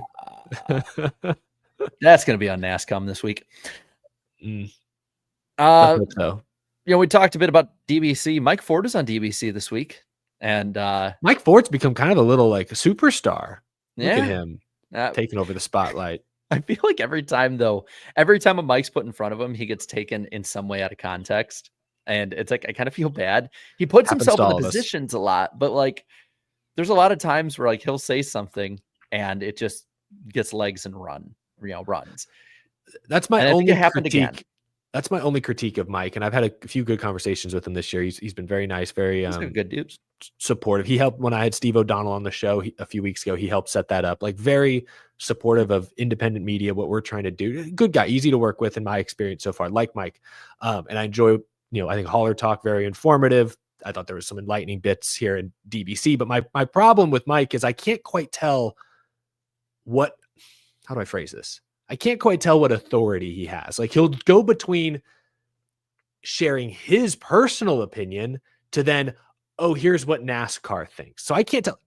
Is Mike Ford, or does he speak on behalf of the Francis, O'Donnell? Like I can't always tell when he throws out an opinion or a perspective. I'm like, okay, is that like NASCAR's official position on that? Or is that just you, Mike Ford's opinion on something? And so that's where it gets, I think, a little muddied sometimes when I'm listening, and I have to listen very closely to like every little detail. And that's why I think it gets taken out of context sometimes. Well, so two things kind of branched from this, opening or guest appearance.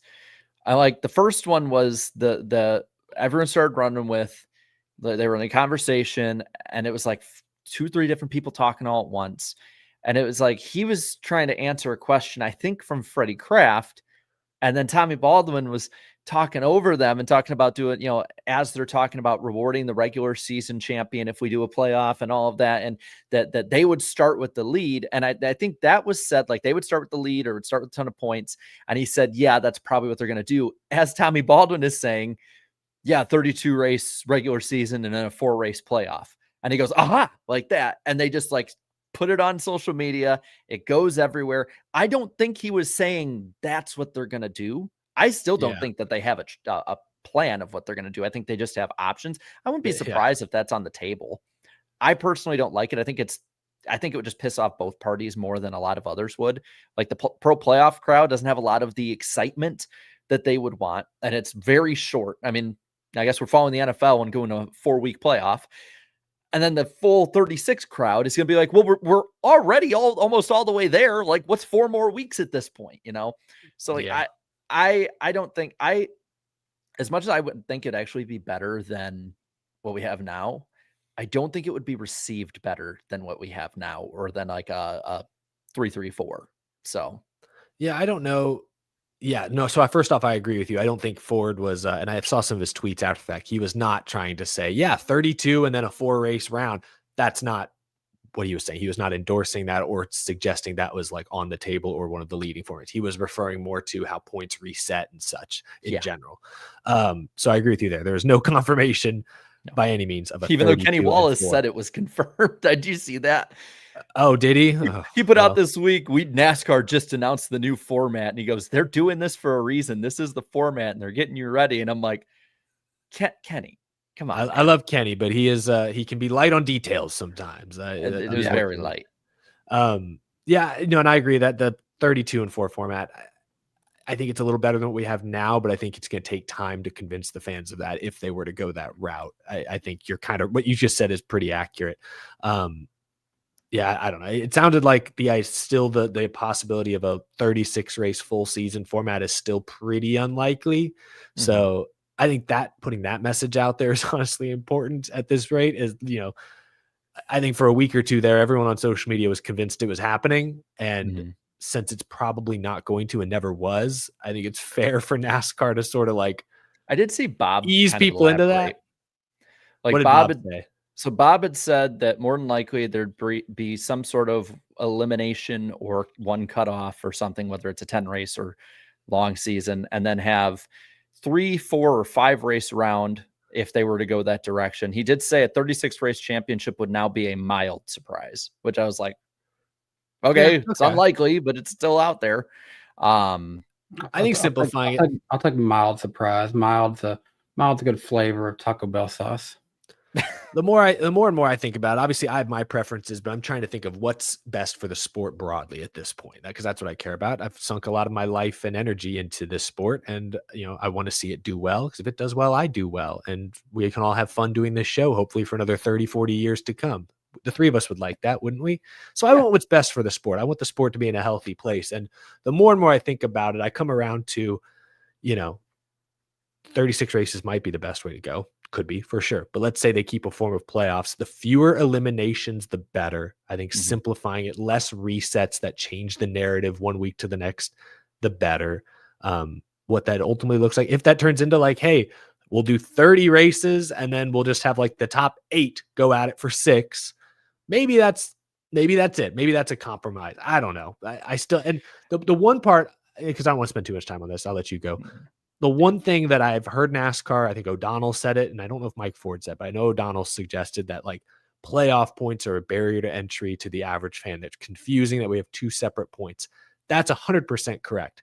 But if you're going to do resets of any kind, playoff points have to be a thing. Like we can't be resetting to 0, whether you want to call them playoff points or not. Like you can't go 2004 and reset the top 10 to 0 points. You have to have advantages for dominant regular seasons, wins. If you don't want to call them playoff points, that's fine. But the truth is, something called like playoff points has to exist if you're going to do resets, or else I'll never be on board. I think the further we went into this, I think NASCAR has fractured the fan base more than it was before we had this conversation. Because now you have a very much growing side that is 36 or bust. And I would say it's probably like a 30% chance that happens at most. I know Dale Jr. was saying 40 or 50%. I think he's kind of being hopeful, as much as I want that to happen. You're going to have a lot of disappointed, angry people. And I'm betting there's going to be a lot of diehards too that are going to be like, screw it, that's the line. Like, because they will have thought that that's going to happen and then think NASCAR is doing a rug pull. On the other end too, there's a lot of people who would be down with a chase offs or a playoffs. But if they don't change it and overhaul it enough, I think there's going to be a lot of people pretty pissed off at that too, even if they wanted it. Because it's like, why go through all of this if you're just going to pick and choose a few little things here and there, or you're going to, as much as like maybe points are the way you get in, which is more and more what it sounds like, because it sounds more and more like winning you're in is on its way out from the way people have talked about it. Like you're then, yes, you are making that part with performance all over better. But then a lot of people on the playoff side and the news side have come in the last 10 years and be like, well, now you're delegitimizing wins, even if you add more points for it. Like, I know they want to compromise. I'm kind of at this point, I'm like, I think you just need to veer onto one side of the road or the other. Either embrace it and say, we're not going to change really all that much, or go full 36, one or the other at this point. I feel like you have to take a hard line stance. You can't be a fence sitter at this point. You've split the fan base enough. You got to choose, just like they're choosing that whole back to our roots thing. Like, you got to choose. You got to choose at this point, I think. And I'm still surprised that so many people at NASCAR keep coming out and being like, I would take a 36 race championship. Mm-hmm. Like Ford has said that. O'Donnell has said that. It's like, it almost feels like that's them. I don't want to put it like this, but that's their like, well, here, damn, sort of like option. Like, I'm tired of hearing about this.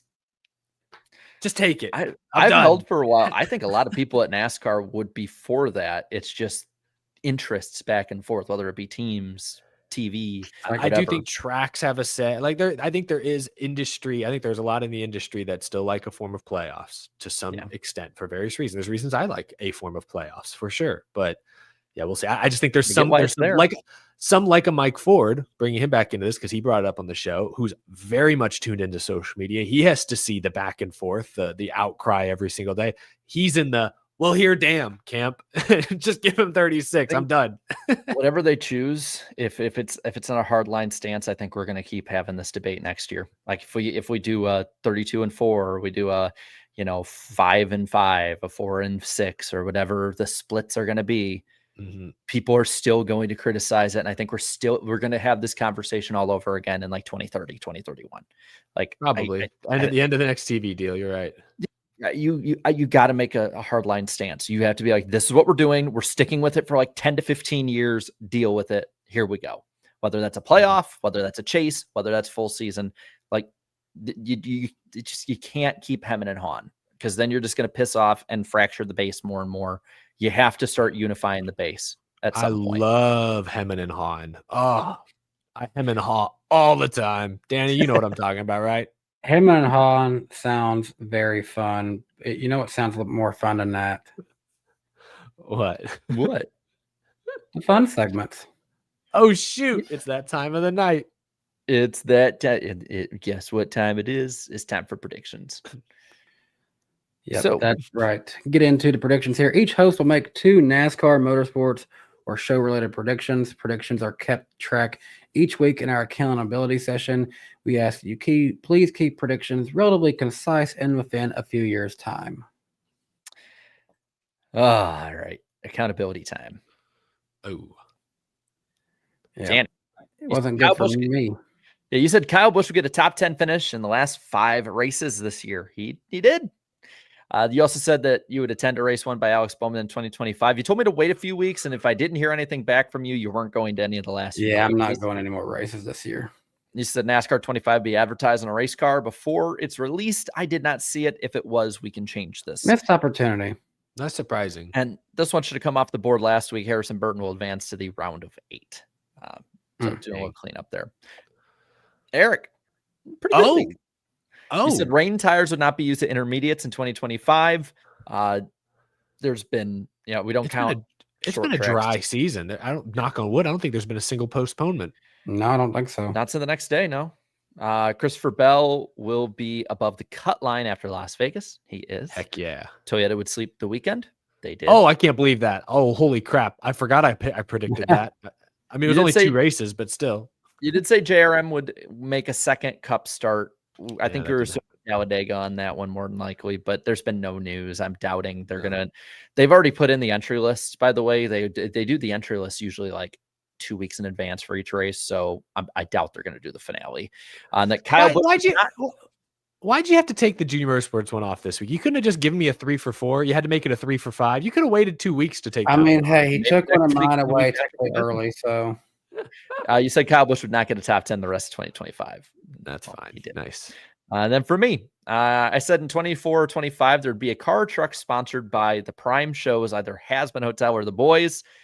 I'm surprised that Prime did not take the opportunity to advertise any of their shows on a car or truck this year. CW has, I think, or like some of their sports stuff. And I said after Daytona in the Cup Series, there would not be another full field in 2025. This weekend, every single series is a full field. Wow. So, all right. And they all the entries were right on the dot of 36, 38, and 40. Wow. So, on the season, Danny leads still at 36.48 over Eric's 34.48 and my 32 flat. And all time, I still lead at 37.72 to Danny's 33.15 and Eric's 32.81. Sweet. That being said, I will go first. My prediction is this weekend, the fall Talladega race always seems like someone random wins it. And I'm going to go with that again. A driver not in the playoffs wins the Cup race at Daytona this weekend. I'll go out and say it in case anyone else was thinking this. Joey Logano will lead the most laps on Sunday. That's bold. I was not thinking that, honestly. I'll do this one. For the 750 horsepower test, NASCAR will live stream it on their YouTube channel. I hope they do. So we can all overreact to test footage like we did at Vegas in 2022 or 2021, whenever that was. No, that was like 2019. When was that Vegas? 18? Yeah. Yeah, somewhere in there. Yeah. All right, Danny. Feel free to correct me if someone's already pulled this out a long time ago and I don't know about it. But I'm just going to go ahead and lock it in. Connor Zilisch will win the Xfinity Series Championship. I don't think someone did, but I'll double check after. I'm just going to go ahead and put it in now. He's going to win the whole thing. Okay. All right. I think this is a big one. This is a bold one. This is not a layup. I'm predicting all 3 races this weekend will finish under green flag conditions. Oh, that is more than a half court shot. That's like full court, baby. I think that. He actually shot that from a stadium over. He did a dude perfect shot on that one. Yeah, that's a dude perfect shot. This is worth 2 points if I get it right. All right. I'll do this for next year.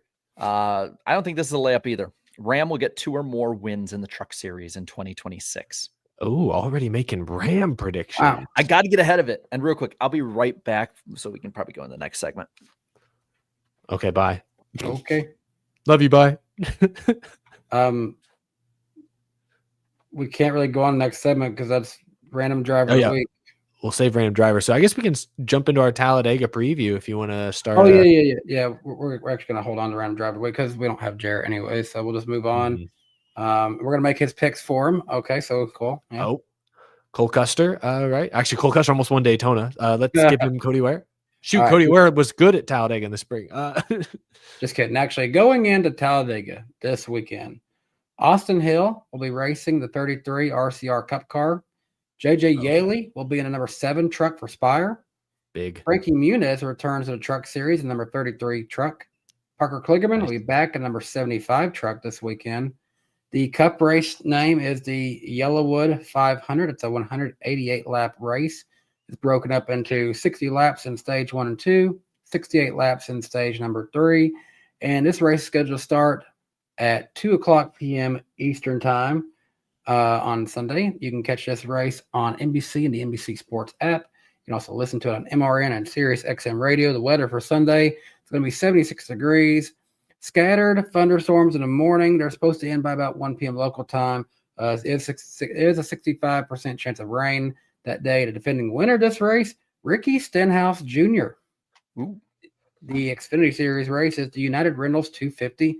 Man, between Daytona and this one, they just set this up for Austin Hill, don't they, guys? It's 94 laps, 25 laps in stage 1 and 2, 44 laps in stage number 3. This race is scheduled to start at 4:00 p.m. Eastern time. You can watch this race on the CW or listen to it on MRN and Sirius XM radio. Weather for Saturday is a lot better. High of 85 degrees, mostly sunny, and an 11% chance of rain. The defending winner of this race, we were kind of talking about where he's at in relation to the playoffs earlier, is Sammy Smith. He won this race last year, so he could get himself into Phoenix if he defends his win from a year ago. The Truck Series race is the Love's RV Stop 225. It's an 85 lap race, 20 laps in stage 1 and 2, 45 laps in stage number 3. That race is scheduled to start at 4:00 p.m. Eastern time on Friday. You can watch it on Big Fox and the Fox Sports app. You can also listen to it on NASCAR Racing Network and Sirius XM radio. Weather for Friday, 85 degrees, partly cloudy, and a 3% chance of rain. The defending winner of this race could be a big difference maker in a championship hunt, Grant Enfinger, if he defends his win. Yeah. Good stuff. Now, Jarrett, how are we looking on our pick points? It was better a week ago when I was leading by more, but oh my gosh, I've cut the lead in half. Guys, I was like 52 like 2 weeks ago or something like that. Now I'm 31 back. Yeah, we could probably get further into it as we go, but I don't know. Maybe I don't know. What do you think, Danny? What do you think about going into this weekend, or maybe holding off for a sec? Wait, we got our special guest. Wait, is our special guest in the green room? I think they are. I don't think so. I think he's on the screen now. Oh shoot, jump Oh, man. scare. Hello. Go, he's man. here. He's here. That was a fast. jump scare. Oh my gosh, scared me a bit. are Halloween we? season. I can't Good. hear him. It's doing the weird thing where it does the circle where he's loading in on my That's on your screen, Danny. I can hear him loud and clear. We got him. Oh, We're And now good. I doing got him. good. Now he's there. Hey, Connor. Go Gators, first of all. I look at him. He must have been watching because he knew what to wear for me. But Yeah. hey, this is not for you. This is for Alabama. It's Alabama Hate Week right now. Okay, that's fair. That's fair. I can't talk. I went to Notre University of Dame. Texas, so Florida's got our number this Yeah, year. we haven't won many, but we won that one. Yeah. Connor, you're about to celebrate. I've been hearing rumors Napier's getting fired no matter what happens this weekend. I know. It's probably for the best. I hope we don't lose some of our good players, but hey. Connor, why are you a Florida fan? What's the backstory there? My mom grew up in Canada, my dad grew up in Chicago, and both of them ended up going to Florida. My mom was a gymnast, so they met there, and I've been a Gator fan ever since. And obviously, I don't go to college. I would be in college right now, but so yeah, I've grown up going to games, and I've always been a big Gator fan. So yeah, it's what I do. I'm gonna go to a game in the off season, hopefully, and I've Nice. always been a big Gator. I went to the national championship basketball game we won this year, actually. That was really cool. So I went to the SEC championship because I live in Nashville. I went to the SEC Okay. championship in Bridgestone, so I got That's to a watch good one. a Florida win last year. how's it going? How's it going?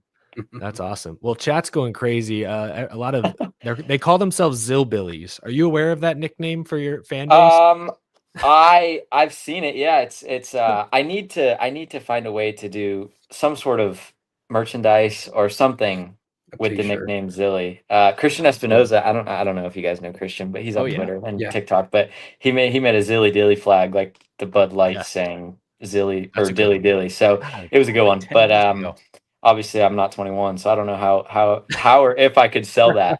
But It's just yeah, exactly. you'll be fine. exactly. You'll be fine. It's NASCAR. Yeah.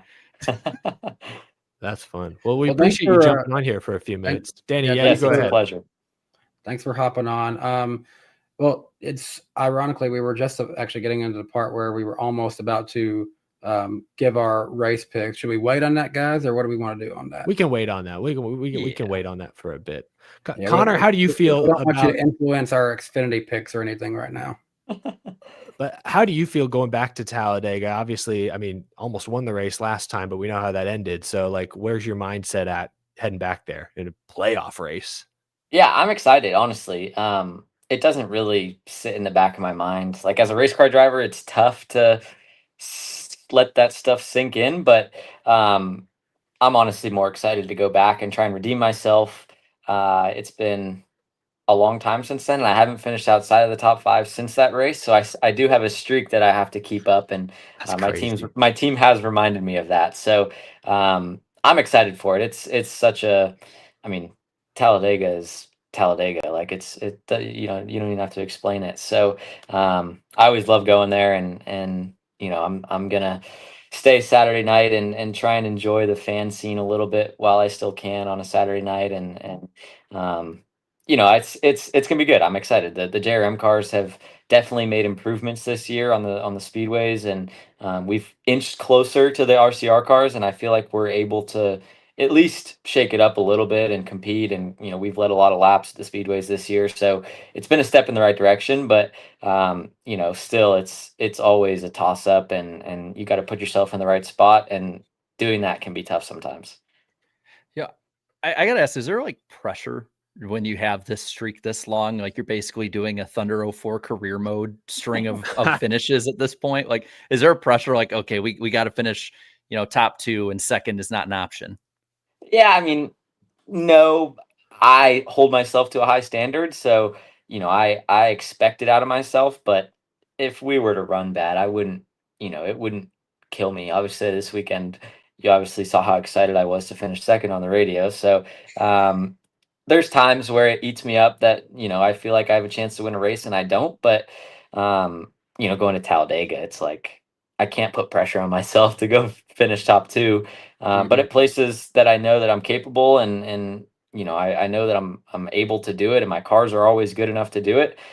yes, I do put pressure on myself, but I don't feel pressure from the outside. You know, it's definitely picked up, and expectations have definitely raised on me in the last 4 or 5 months based on how I've been running. But you know, I still prepare for each race the same. I do the same things to get ready, and it's just something you got to deal with as a race car driver. Something that, kind of comes to my mind a little bit. We were going over the Xfinity Series points early in the show and noticed, you've got like an 82-point gap right now, but he's not a teammate. But you kind of have like a bromance of Jesse Love, and he's a pretty good super speedway racer. If you find yourself in any kind of situation to kind of just draft, work him a little bit, try to give him a better shot to fight you for a championship in Phoenix, what would that look like for you? Obviously you saw what he did to me at Talladega last time, so I don't think there's I don't think there's like a love bond that we have that I'm gonna push him, but I respect Jesse, and we've never had any run-ins on the track, so friends or not, if you're a guy that I can respect and work with, and I trust you, the biggest thing is trust on speedways. Like the guy you're pushing, you have to trust, and the guy that's pushing you, you want them to. There's guys in the field where I look in my mirror and I see them and I'm like, oh boy, I got to get away from this because I just don't like this spot I'm in. So Jesse is one of the guys I trust on the speedways and someone that I'm willing to work with. Although, with that said, the reason the RCR cars are always at the front is because everybody knows that they're good, and whenever they make a move, they want to go with them because they know that they're going to go to the front, which is almost counterintuitive. And I feel like a lot of guys don't think about that when they make those moves with them. And if you watch the Talladega race back from the spring, the 2 and the 21 were 11th and 12th and, pretty far back with 3 or 4 to go. And everybody just went with them and didn't pull out a line in front of them. And it's frustrating watching back thinking like, man, like all it takes is one of these guys to, make an aggressive move on them and we can get them out of the picture. So, it's hard to manage that sometimes because you want to go with them because they're the fastest cars on speedways, but at the same time, you don't want to always help them just because they're really fast. So Jesse is one that I'll work with though. I trust him, and Austin too. Like Austin, I trust, and I always feel like he's going to make the right moves to go to the front, so I'll push him. But there's definitely a fine line you got to walk. Real quick, we did have while it's relevant, we had one of our viewers donate $2 to the channel, Alex. He just simply wanted to ask, how's your collarbone? And he hopes that you're doing well. Yeah, it's doing well. I've never shown anybody, but I've got a good scar from it. So, it's gotten a lot better. It was tough for 2 weeks. It hurt to sit in the car at Daytona. Not hurt, but it was just uncomfortable. Like having my belts. The belts were the only thing. Like I was perfectly fine mobility wise, but putting the belts on, and at Daytona when you're riding around, you're not going to run with them loose. So, I tightened them down, and I the pain went away over a little bit of time. But I'm glad that I made the decision to let Parker finish that race, and obviously it worked out well, and was a really cool story for a lot of people. So yeah, it's gotten much better. Every day is a step in the right direction, and it's gotten to the point now where I don't even feel it inside the race car or doing everyday things. I'm back in the gym lifting weights and pretty much back to normal. So yeah, it takes time with those things, and it's just something that you got to deal with. And I wish I didn't have to, but I did fall off the car, and this was the consequence I got from it. Yeah, I think you told me too. You told me before this you were going to play volleyball, so it must be feeling fairly good. Yeah. Me and all my friends, we've been playing volleyball lately. So I finished up dinner, and obviously you guys go for a while in here. So I said I'm going to go get some activity. we do. We do go for a while, Connor. So thank you for being able to hop on kind of late in this deal. No worries. With that being said, I think we would like to, maybe if you don't care, put your NASCAR trivia to the test a little bit. I know I'm kind of worried about this. I'm kind of worried. It's okay. Well, we make fools of ourselves every week. I won't cheat though. I promise. I won't cheat. I warned you about what Ryan Priest did. If you don't do what Ryan Priest does, you'll be okay. I might suck, but I won't cheat. That's great. Well, so does he know how this works? Yeah. So Jarrett's going to give us clues, one clue at a time, and it's clues relating to a random NASCAR driver from some time in history. Could it be anytime? Anytime. They might have been farthest back on you for all we know, but Well, in the last 5 weeks, we had our guest Michael last week got Stacy Compton.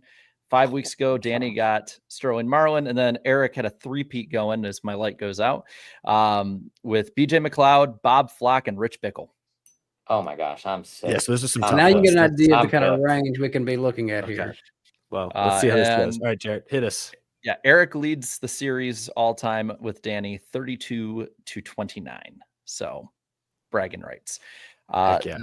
So let's get started. This random driver, and you, by the way, you get 3 guesses. So once Yeah, you go so from don't- there, then Don't Just fill spend in it all in one place. it all at once. I swear that light is eventually going to go up. This random driver is both a former driver as well as a broadcaster.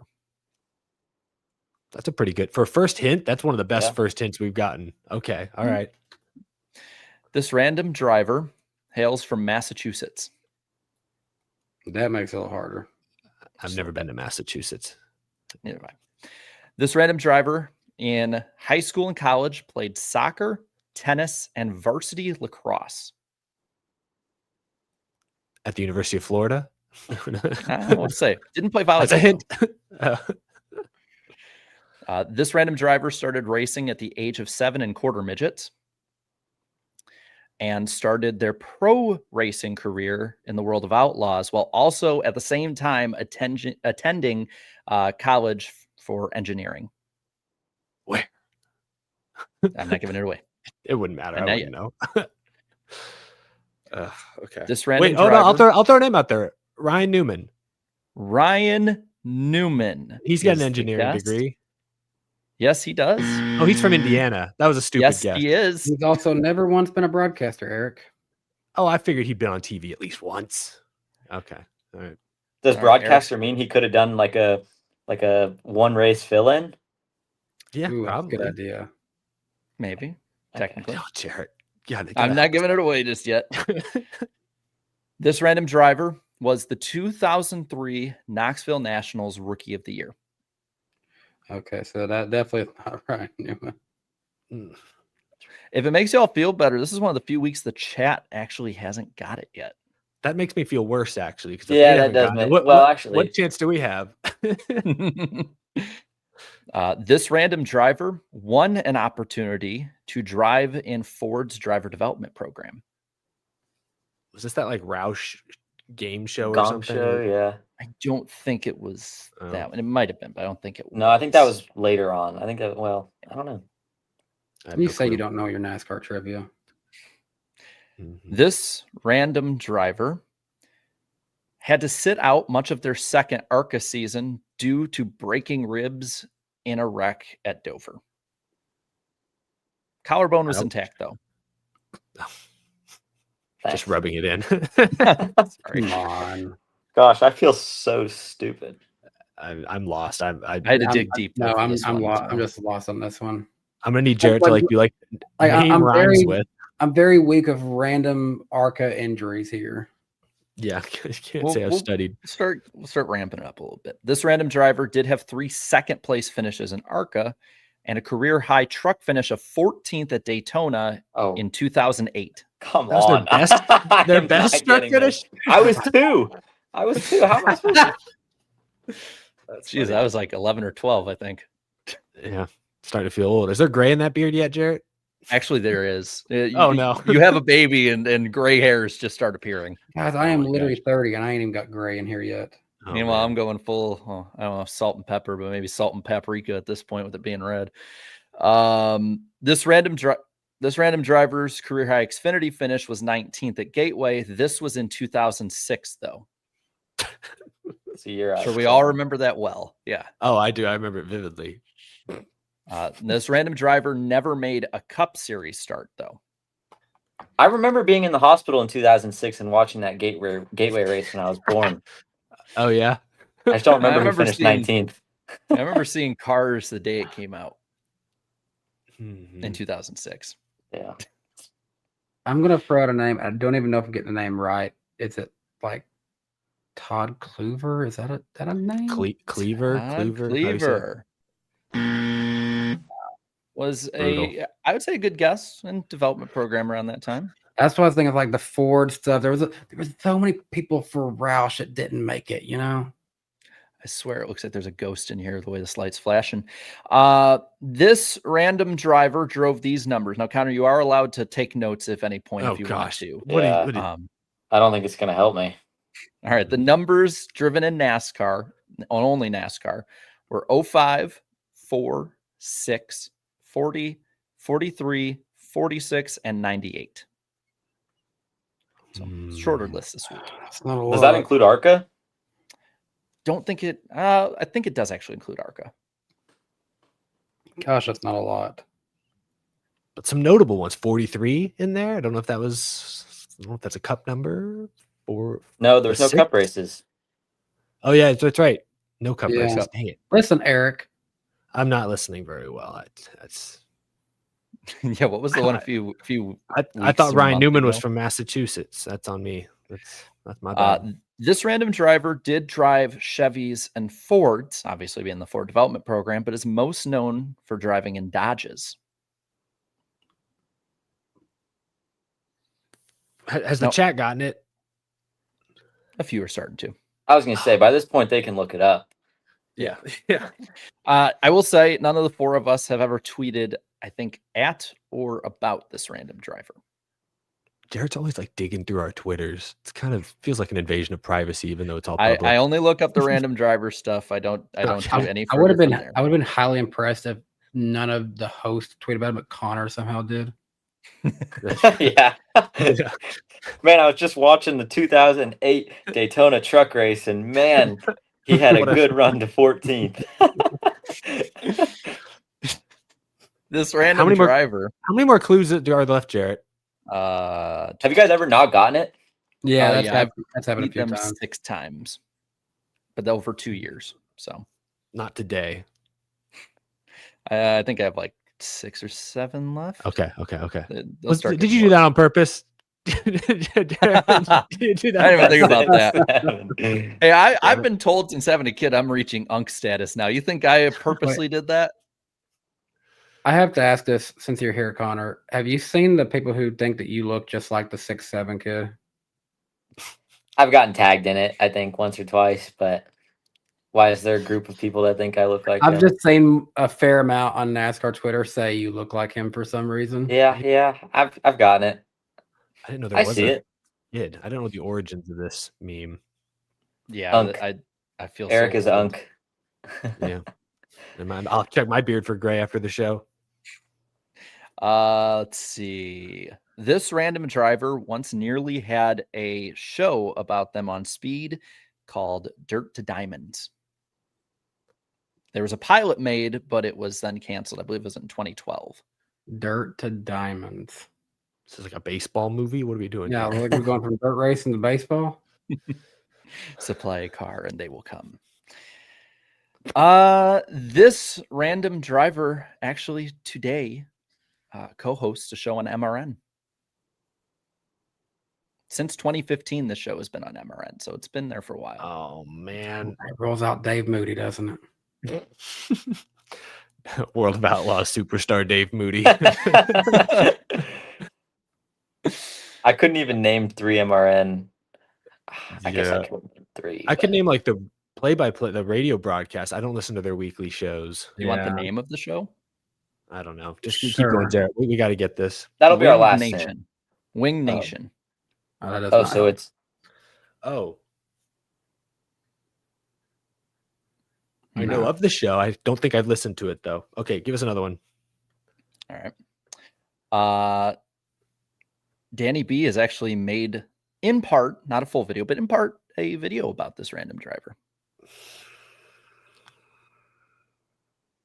Huh. Unfair advantage. But it's probably been so long ago. Do you think I recall? Nope. Oh man, I can't believe this. how long ago was that video? That's a good I think question. it was like 5 or 6 years ago. Oh, that's not as bad as I thought. Connor was still a little kid though. This random driver in 2005 joined the Evernham driver development program. Oh, it's Aaron Crocker or Aaron Everham. Aaron Crocker, Evernham? Yeah. Correct. Yes. Wow, I can't believe I pulled that one. That just wow. You know what that means, Eric? Have I also locked it up for the year? I have a prediction wrong. You will finish ahead of me. First ever random driver of the week championship. Where's my trophy? Where's the I was never hardware? gonna get that. Dang. And Yeah. his I was hoping you trophy- guys would like answer it quickly so that we didn't get so many guesses and I didn't look as bad. But yeah, we got pretty far. No, So the 43, now that makes a lot more sense. That was her Yeah. truck number. The 6, I Mhm. kept thinking Roush, but I forgot that Evernham did have it for a little while. I remembered the Dodge. A Dodge ever? Yeah. I just That dirt should have gave it away. In all honesty, We'll take it. We'll take it. Well, it could have been congrats. worse, Connor. thank you. There were points where I would get like 40 different clues for these guys and just run them for like a half hour, running them in circles. the most random guy. Mhm. Yeah. Well, that's what's funny. You guys kept saying like, "Oh, he," and I'm just like, I have to keep a straight face because That's if on I that. laugh too hard, everyone calling Aaron Evernham he. Connor, we appreciate you playing along with that. Yeah, I didn't have high hopes for that, so It was entertaining. The chat got a kick out of it. I'll stick to the driving. Yeah. you do stick to the driving. Connor, no pressure on you, but in our prediction segment, we also do one where we give 2 predictions and we keep track of those. Tonight, I went ahead and put in that you will win the Xfinity Series Championship, so no pressure. I hope so too. Fingers crossed. Did you all have Yeah. to pick different people? No, so we're gonna be doing like actual picks for races, but Okay. this is just like we do like things that could be like years in the making kind of predictions. We just say something we think will happen, and we either get it right or we get it wrong. Like sometimes we'll do something Who- like we predict like our personal what our NFL team will do or something Yeah, like that too. Got Was it. that your way of trying to see which of us believes in you or doesn't believe in you? Yeah, kinda. Like if I had said, Sam Mayer, would you have been like, oh, turn the stream off? No, I just would have thought of you differently. Oh, No, I'm kidding. I'm keeping this one close to the vest. I'm curious, what's your NFL team? The Panthers. Except we're even right now. We're doing pretty good. 3-3. That's a good Yeah, year they're- for the Panthers. hi, I'm a Titans fan. Life sucks right now. I Cam still Ward's believe- Cam Ward's interview is all time. Yeah, I'm gonna keep it a buck. Hey, at least for once we have a guest on, and I still lead the leaderboard when it comes to NFL record. So Yeah, our Maybe. teams are all kind of bad. He's Vikings. I'm Texans. Like we're kind of. It's not a great. Yeah. We're not a very I'll tell good you though. conference. I'll over tell you here. though. 2015 Panthers was one of the most electric things. Back when Cam Newton and Luke Mhm. Kuechly. I do That have a was fun. soft Team's spot for legit. your Panthers though because y'all got my boy Hendon Hooker on there now. So Yeah. oh, that's right. I didn't even realize that. And then you guys kept Adam Thielen warm for us for a few years, and then we took him give back. Yeah. He's if there's Unk status, he's Grandpa status Yeah, at I this know. point. But he's a dog. He's still a dog. He's a slow dog. Yeah, I mean he is. He's but- so damn slow. did you like the Panthers before or after you kind of went to the Charlotte area? I grew up in Charlotte. Oh, that's right. My bad. Yeah, I was born Did here. you like him in utero or? You didn't Yeah, have a you know, choice. I was always cheering for him. Yeah. Does your mom? You said is from Canada. Does she have a team or does she care? She's kind of a Buffalo, like a pseudo Buffalo There you Bills go. fan, but Okay, I think okay. she's more of like a Buffalo fan when they're good, fair Pretty enough. damn which good is right always at this point. So Yeah, yeah, I get it. Connor, with you being the Florida fan, I'm going to be going to my first game at the Swamp later this year. So hopefully it's a good time. I've heard horror stories from Tennessee fans have gone down there, but if I run into you, don't hurt me. yeah, I'll try not to. I think I'm going to the Tennessee game, so Oh, hopefully I don't run into you. Just kidding. might get ugly. Keep cameras Yeah. on it. I'm Cameras nice. on it. I'm just a good old friendly Tennessee volunteer is all. Danny can Yeah. be pretty savage in our group chat. I think you'll like the Swamp. The Swamp's really cool. I went There's a reason I into- keep going back. I went into their stadium one time we were on our way to Disney, and I was shocked. Like the stadium was just wide open, and we could just walk in there anytime. Yeah. So I walked in there, just checked it out, and was like, "Yeah, I want to come see a game here." It's cool. Really? It's cool. That's pretty That's crazy. freaking Yeah. wild. You'd be surprised at how many stadiums are like that. And when we went to Eric's wedding earlier in the year, like I could just walk right into TCU's football stadium. It was open as well. That's the thing. I'm so college football illiterate that like it could be staring me in the face and I wouldn't know this. Like I barely pay attention. So like you guys are telling me this, and I'm just my thinking is like NFL stadiums where like 10 minutes after the game they kick your ass out. So Yeah, Neyland and Knoxville's not like that. They keep gates. You can't really just go into it casually like that. I will say that did surprise me when I went to an Indiana game last year. I was like, going to security. I'm like, hey, my cousin's doing this, this, and this. How long can I stay? And he's like, I don't know, until the sun comes up. I don't care. I was like, okay. I didn't know that was the deal with it. And I basically stayed till the sun. You need to came hop up. back on that bandwagon. They just took down Oregon last weekend. I mean, I like them. It's just my cousin doesn't go there anymore. So it's not like Yeah. I have a dog in the fight, really. And Notre Dame's mediocre this year, so I haven't really paid any attention. Well, Connor, before we let you go, this is fitting. Someone in the chat, a regular viewer, just asked, "Who's your favorite Florida player of all time?" All time? Yeah. Man, I don't know. Like I could go all time like that I've watched in the past. Obviously Tim Tebow is hard to knock. Fair. I really liked Kyle Trask. He was our quarterback. I wish he would get a shot in the pros. He was just like he was just a dog. He was just really good. DJ's grown on me, but he needs to play a little better right now. So if I were to pick one, I'd probably go either Tim Tebow, Emmitt Smith. Emmitt Smith was really good. Yeah, I was big. You know, I just liked when the Gators were good, and I wasn't really around. I was a baby when they were good. So hopefully we can return to our glory days and you know. I'm the same way of Tennessee. I was like 3 when we won the national championship. Yeah, they won in 06 and 08, and I was a newborn and 2. So yeah, it's been a tough last couple years with Billy. So hopefully we can turn it around. But one question for you guys. Oh, yeah. Back to racing, I guess. Who does everyone like if you could see this year for the Cup Championship, who do you guys want to see win the championship? Do you think you want Denny to win it, or do you not want Denny to win it? I'll go first. Basically is the question. I'll go first. It's on my channel. At this point, Connor, yeah, do it or this is your last chance, in my opinion. Like I'm ready to see it. Like just do it. You know, what are you waiting on? This Shia LaBeouf memes. Do it. Make your dreams come true. I picked Blaney to win it, so I want to look smart. So I'd say Blaney, but I also root for storylines, and I have to agree with Danny. Denny would be the story. So yeah. I'd be good with either of those two. Denny, the emotional one for me, like just I would love to see it. I've literally watched I think it would be I think it would almost be as cool as Dale Earnhardt winning the Daytona 500. Not quite to that level. I'd have to ask my grandpa. He was there. But I think everybody would appreciate it. So I feel like it would be really cool. But if he finds a way to get to Phoenix, the chaos side of me wants to see everyone's reaction if Logano wins again. Damn it, Danny. If Logano tied Jeff Gordon, because he would this time, he would tie Jeff Gordon in championships.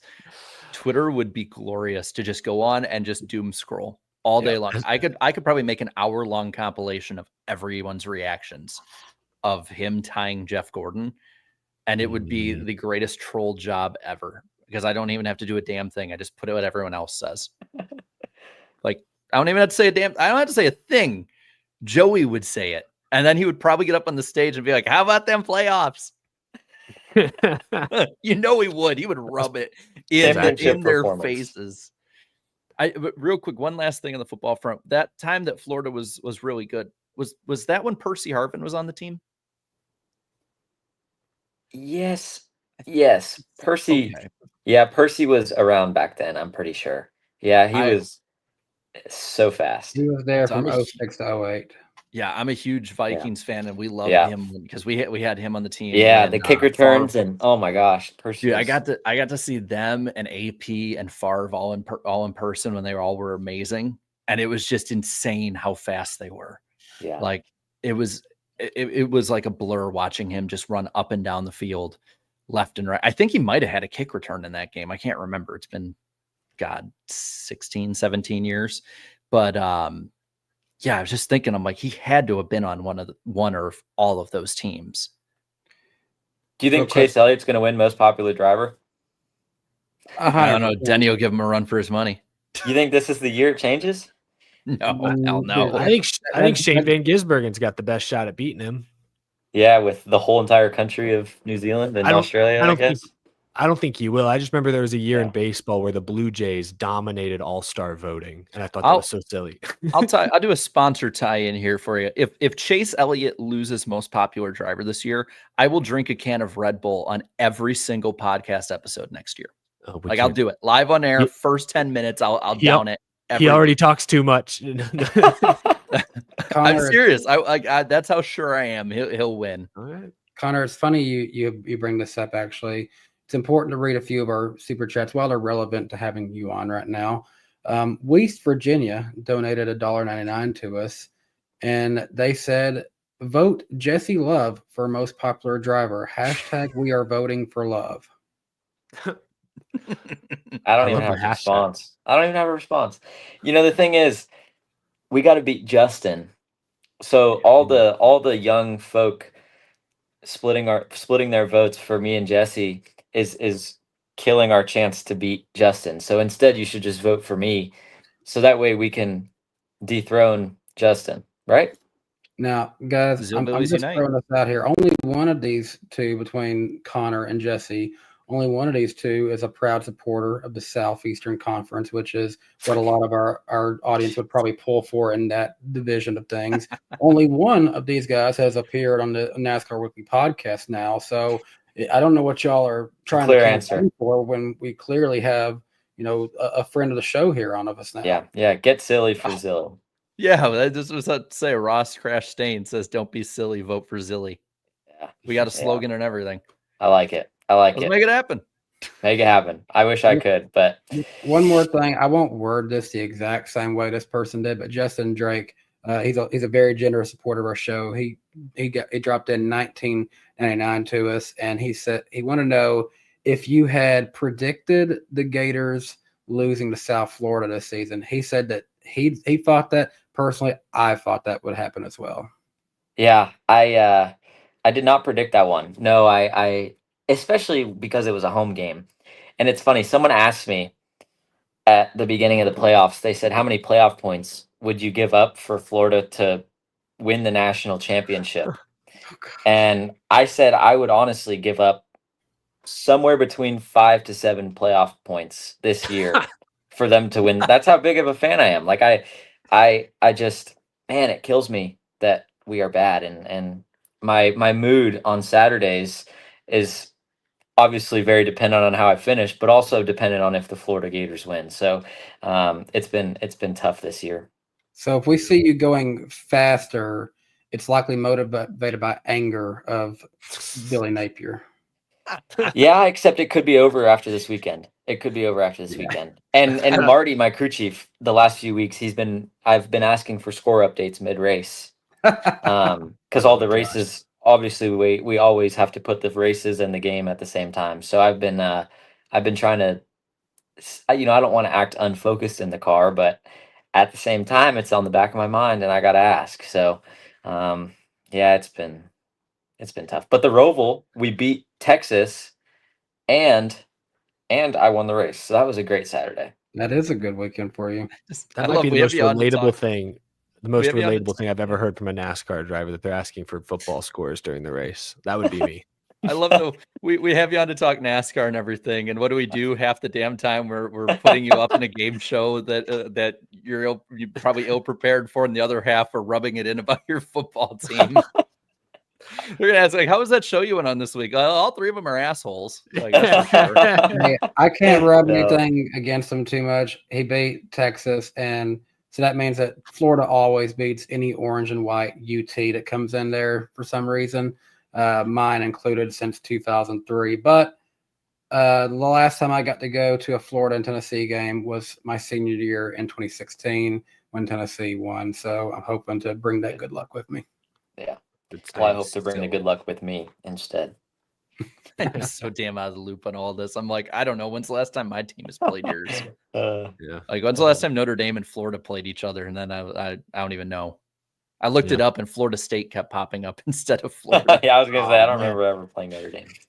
Yeah, good stuff. So, Well, we appreciate you stopping by, Connor. Yeah, Hopefully thank this you, isn't the guys. last time we have you. About to be a Cup driver next year, so we'd I love to know. have the Big we'd love jump. to have we'd love to have the Cup Series rookie Connor back on at some point next year. Yeah, I'd love to. No, it's good. I obviously it's 10:30 in my world, but it's worth it. I never go to sleep early anyway, so I can't say I was gonna be in bed anyway at this point in time. Yeah, I kind of felt bad 'cause I'm like, oh, we're keeping up, but I thought, oh wait, what was I doing at his age? Yeah, he ain't good. So I know I lack more sleep than I should, but Do hey, you I make sure I make up for it on the weekends. do you do any kind of gaming or anything like that during the week? I honestly I used to play way too much Xbox, and I played Madden. I played way too much NBA 2K. I played Siege, Rainbow Six Siege. I played Fortnite. Obviously, Fortnite was big for a couple years, but I was not great at it, and my friends always made fun of me, so it wasn't fun, but it was fun.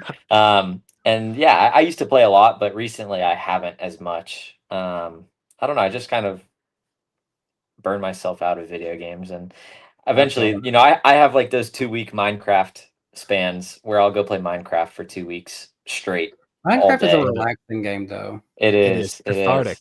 It's so Mhm. therapeutic. And yeah, so I had a Minecraft world a couple months ago that I spent a couple too many hours on, and but yeah, I play every now and then, but not as much as I used to. I hate keep like doing a Midwestern goodbye with you and asking another question, but I No, have you're to good. ask it. I'm all good. My wife's in the chat right now, and she said, I need to know if he's played Dead by Daylight. No, I haven't. What is Dead by Daylight? I don't even know what Dead by Daylight is. I better lock the door. She might storm in here. She's obsessed with it. God, oh, I'm like, geez. I'm expecting her to come in and be like, how does he not know this? I'll be All right. honest, man. He's a He tells me all NASCAR about it. driver. He's not going to know every game. On to bigger and Yeah. better things. Yeah. Yeah. No, I'm a Fortnite kid. I'm sorry. Hey, Fortnite has a special place in the heart of the show, Connor. I don't know if you noticed or not, but this show was actually started because of Fortnite, basically. Really? How? So this show originated with me and Jarrett. Back then, I had my camera off to the side. I was shaved my head bald essentially, and it was just us. And we decided we need something else on this. And we was like, well, what about this Eric guy? He seems really good. At the time, I think Eric was under 100K on YouTube, and he was live doing Fortnite, and we just basically spammed his chat trying to get him to notice us and actually just come on as like a guest one episode. And it just morphed into whatever this has become now. It became Yeah. YouTube pick-me's. That's Basically. Yeah. I don't think I've played Fortnite since that stream in 2018 or whenever that was. So Fortnite that worked always out. has a place in the Worked heart out. of this show. That's funny. Yeah, that is good. pretty random. That's good. Well, thanks, Connor. Thanks for hanging guys. out with us. Yeah, We'll of let you course. go. It's a good time. I'll come back Good next luck, year when man. I'm a Cup driver and I'm a little Yeah. cooler. Yeah, let's talk about more talk about street everything cred. you love about your future Trackhouse full-time ride. By then we'll know the number. That's what I'm curious Yeah. about. What do you want it to be? Do I want you know the 87. number? I do know the number. Oh, I want 87 Hmm. just because has not been really used all that much. Make a number for yourself. Make your own legacy out of it rather than like taking over a number from somebody else. If it's like 99, I want 87. 99 does look kind of cool though. You know what number I want does. you to have, Connor? And I'm probably way off on this anyways. I want y'all to just take it away from Rick Ware if they still have it. I want you to just take old Tim Tebow's 15 and drive it out there. 15. That's a good. I don't mind that. Yeah. I'm satisfied.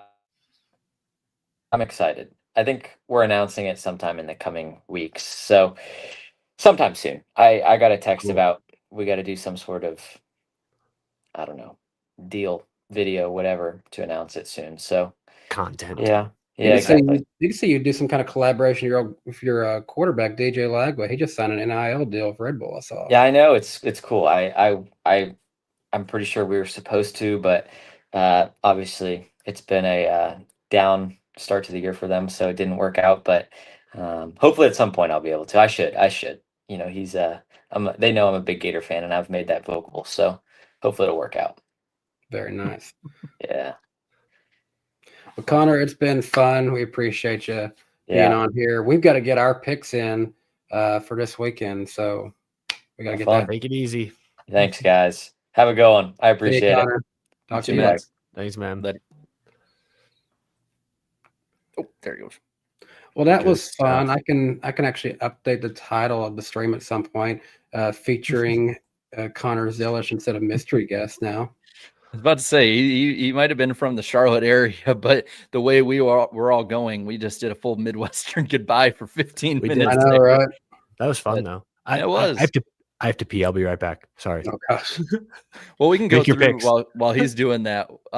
We can go through the pick points really quick again, just to re-up it for everyone. If I can actually find where the hell I put them. Yeah, I'm still leading, but the lead is not as I am in a full choke job mode right now, man. I think I had like a 31 point lead 2 weeks ago, and I've lost over half of it to Eric minus 15, Chat minus 23, decent enough gap, and then Danny minus 31. But you're all back in the fight. I can't believe I was 52 back just a few weeks ago. I can't believe I've let everybody back in the fight all over again, man. I've done this over and over again this year. It's time to lock in, and apparently I've been locked out. So, yes. But yeah, so I guess we can start it going because Danny and Chat picked before Eric. That's very true. Yeah, let's do it. Let's truck pick. What we got? As much as you want to think something interesting can happen at Talladega, and something interesting can happen at Talladega, I want to go for monkey pick. That's also just a very good super. Go with Korheim. I don't know if it came across this way in the chat, but you kind of like roboted on my end. So I'm gonna go with a monkey poo, and then it goes, but Corey Heim, and I'm like, yeah, all right, we got it. So okay, Heim time. Corey Heim, monkey pick. What's the chat got then? They're going with Grant Enfinger. The finger. Very overwhelmingly, Grant Enfinger. That is pretty good pick, not gonna lie. So Grant Enfinger is their pick, which means there he goes. Eric's going with the bathroom. I'm back. All right. Who picked who? Sorry. Danny, did you see me squirming the last like 5 minutes of our goodbye with Connor? Yeah. I was like, I gotta pee. Let's wrap this up. Danny has Heim. Chat has the finger. So who do you got? The finger? Enfinger. Grant. No, I know, but that's really okay. Screw it. Parker Kligerman. God damn it. Oh, That was gonna be mine. Oh, Kligerman. All right. I'll just go kind of chalky with it too. Just because I need somebody who can be halfway decent at these tracks. I go lane rigs. Why not? Solid. It is his sponsor's race, so Xfinity time. Who's gonna win Xfinity? No offense to our lovely guest, Connor Zilisch. I'm going with his good buddy Jesse Love in this one. Oh, through the heart. Full of love. Which means Chat. The twos are coming in right now, but I'm assuming they're gonna course correct. Yeah, they're going to pivot to 21. Watch it. Pivot. Oh. There's some 88s. And there's some idiots just for the love of it. Watch, we're gonna see like Connor Zilisch pop in. 88. The 88s are all on my end being like held for review. It's I know. 21. I mean, they keep. I think Is the chat glitching out for anyone else? Yeah, my chat's glitching like crazy. I think you might have to pull them 88 and 21. Yeah, because they keep 88s on my because end. they keep them all for review. Yeah, they're all being I'm like. not even seeing it holding for review on my end. Oh, okay. Well, I don't know. I mean, let's at least pull it just to be sure. Yeah. It's probably gonna be 21, but let's just be. Pull it. Since they're all being held for review. I think I know why, but I'm not gonna say on air why. But gosh. They're literally writing it out for words now. 88. Say Dell Jr.'s number. Oh, but 88's winning. Yeah, I knew. So I'm saying they kept popping up. But if you give them two choices, they don't want the big bully. Wow. All right. Da 3, 2, 1, and it's over. All right, so they got They Zillish. took the guess, Connor Zilisch. Damn, man. then I'll take Austin Hill. God damn it. I don't really want him, but I don't know. I like him better All than the other of picks. Garrett's picks. He's blowing it. Blowing I'm it. blowing it. I'm blowing it, man. All right. It's not one that a lot of people are going to go with. I'm going to have to actually re-download the number to put it into the graphic we'll put out Saturday morning. But I'm doing it. I'm doing it, y'all. All right. And you know what I'm doing? I got to move myself over. Hi, Eric. I don't know. I'm trying to get myself out front of everyone so I can show you. Jeb. I'm going Jeb Burton. Jeb Burton? Jeb. I'm doing the Jeb meme. He's blowing it. Blowing it. He should have won in the spring. He's been super consistent at super. He has won here before. He's led tons of laps. I think he's a good pick. I'm probably going to get proven wrong, but I think that Jeb's a good pick. He's my number 4 pick, by the way. It's not a terrible pick, but it's out on a leash. Jebediah. Or out on a limb. Not on a leash. Out on a limb. John Edward Burton III. Okay. Dude, everyone's judging me. I know. Who's going to suck in Cup? Let's move on and get the focus off me. Yeah, we all know you did not feel good about that pick. No, I didn't. Cup suck. He's out of his ride. Justin Please Haley. clap. Haley, okay. I know that reference. Please clap. Yeah. I get what you're doing. If he wins, I will tweet a picture of him of the Jeb meme over the 50 states for Jeb. I will do it. I will buy a Jeb Burton hat if he wins. Now I know what what this was that you were The trying Jeb. to do. Yeah, now I know what meme you're talking about. I will, dude. If he wins, I will freaking gloat so much, even though I'm so unsure about this. Suck pick for the chat. They're kind of going all over. Maybe Hamlin? No, maybe Logano? Are they trying to will a Logano suck race into existence here? I think they might. I'll give him Logano. I'm saying more 22s than anything. They can't pick Ty him to Dillon's win. the other one. Yeah, but I'll give him Logano on this one. I'll take his teammate Austin Cindric. I know that's bold, but I feel like that team has no mojo right now. So I just think something's gonna happen. I'll go Tyler Reddick. All right, just dark horse. Yeah. Danny. Dark horse for this one. Oddly enough, I just picked his teammate to suck, but I'll go Carson Hocevar as my dark horse on this one. Okay. You can probably pick while the chat's picking. Sure, I've got Chris Buescher. Bush, that's a good one. I got Cole Custer. That's a good one too. Yeah.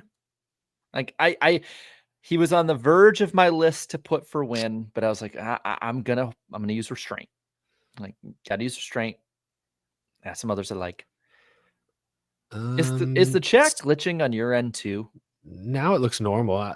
Stenhouse or Bush seem to be getting the most votes. I'll go Stenhouse. I'm saying that more than anything. Yeah, I think Stenhouse is the one, which means. And that's one I don't think people would. You'll be shocked if he wins, but you don't want to go for him to win. Well, who does win, Danny? Who wins this Cup race? Well, I've got to stand on business because I said a driver not in the playoffs will win the Cup race at Talladega. So. Oh, my God. He's going to do it. What am I going to do? You tell me. Say it. Say it.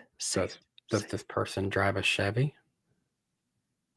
Ooh, this is what it's like to be on Random Driver of the Week. Yes. Does this person drive for Hendrick Motorsports? Can I buy a vowel? I think so. I think his job's always perpetually on the line. Justin Haley. He used to drive for Hendrick. It's Kyle Busch. Yeah, that was a pivot. All right. Kyle Busch. Chat, who you want? Oh, they're taking my pick. Pretty clear, Blaney. Yeah. Dadgum. They're Blaney bros this week. But 9 tried to make it in there. All right. So who do you have? Let me confirm a stat real quick before I confirm this pick. This pickarooski, as they say. Can you give me the OEM at least so I can make my pick? Chevrolet. I'm going Some bitch. William Byron. God damn it. Eric is taking every one of my picks. 5 straight Everyone. top 10 finishes at Talladega. He's the winningest next gen drafting racer. Byron. Good pick. Thank you. Hey, Thank you know you. what? At least that guy that always says how stupid we are in our picks will like you this week. The one with the Byron profile pick that every week tells us how stupid we are for counting Byron out, and every week he finishes like sub 20th. Have you noticed that? Every time he says it, Byron finishes like freaking 25th every time. But every time he doesn't say it, like Byron actually contends. Like my pick is going to give that small percentage of Rowdy Nation hope. Oh man, there's 2 on my big board right now, and they're basically tied for 3rd. And I really didn't want it to come down to them, and now it is. God,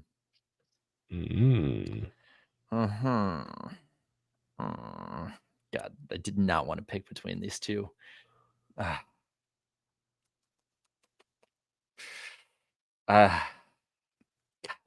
I don't know.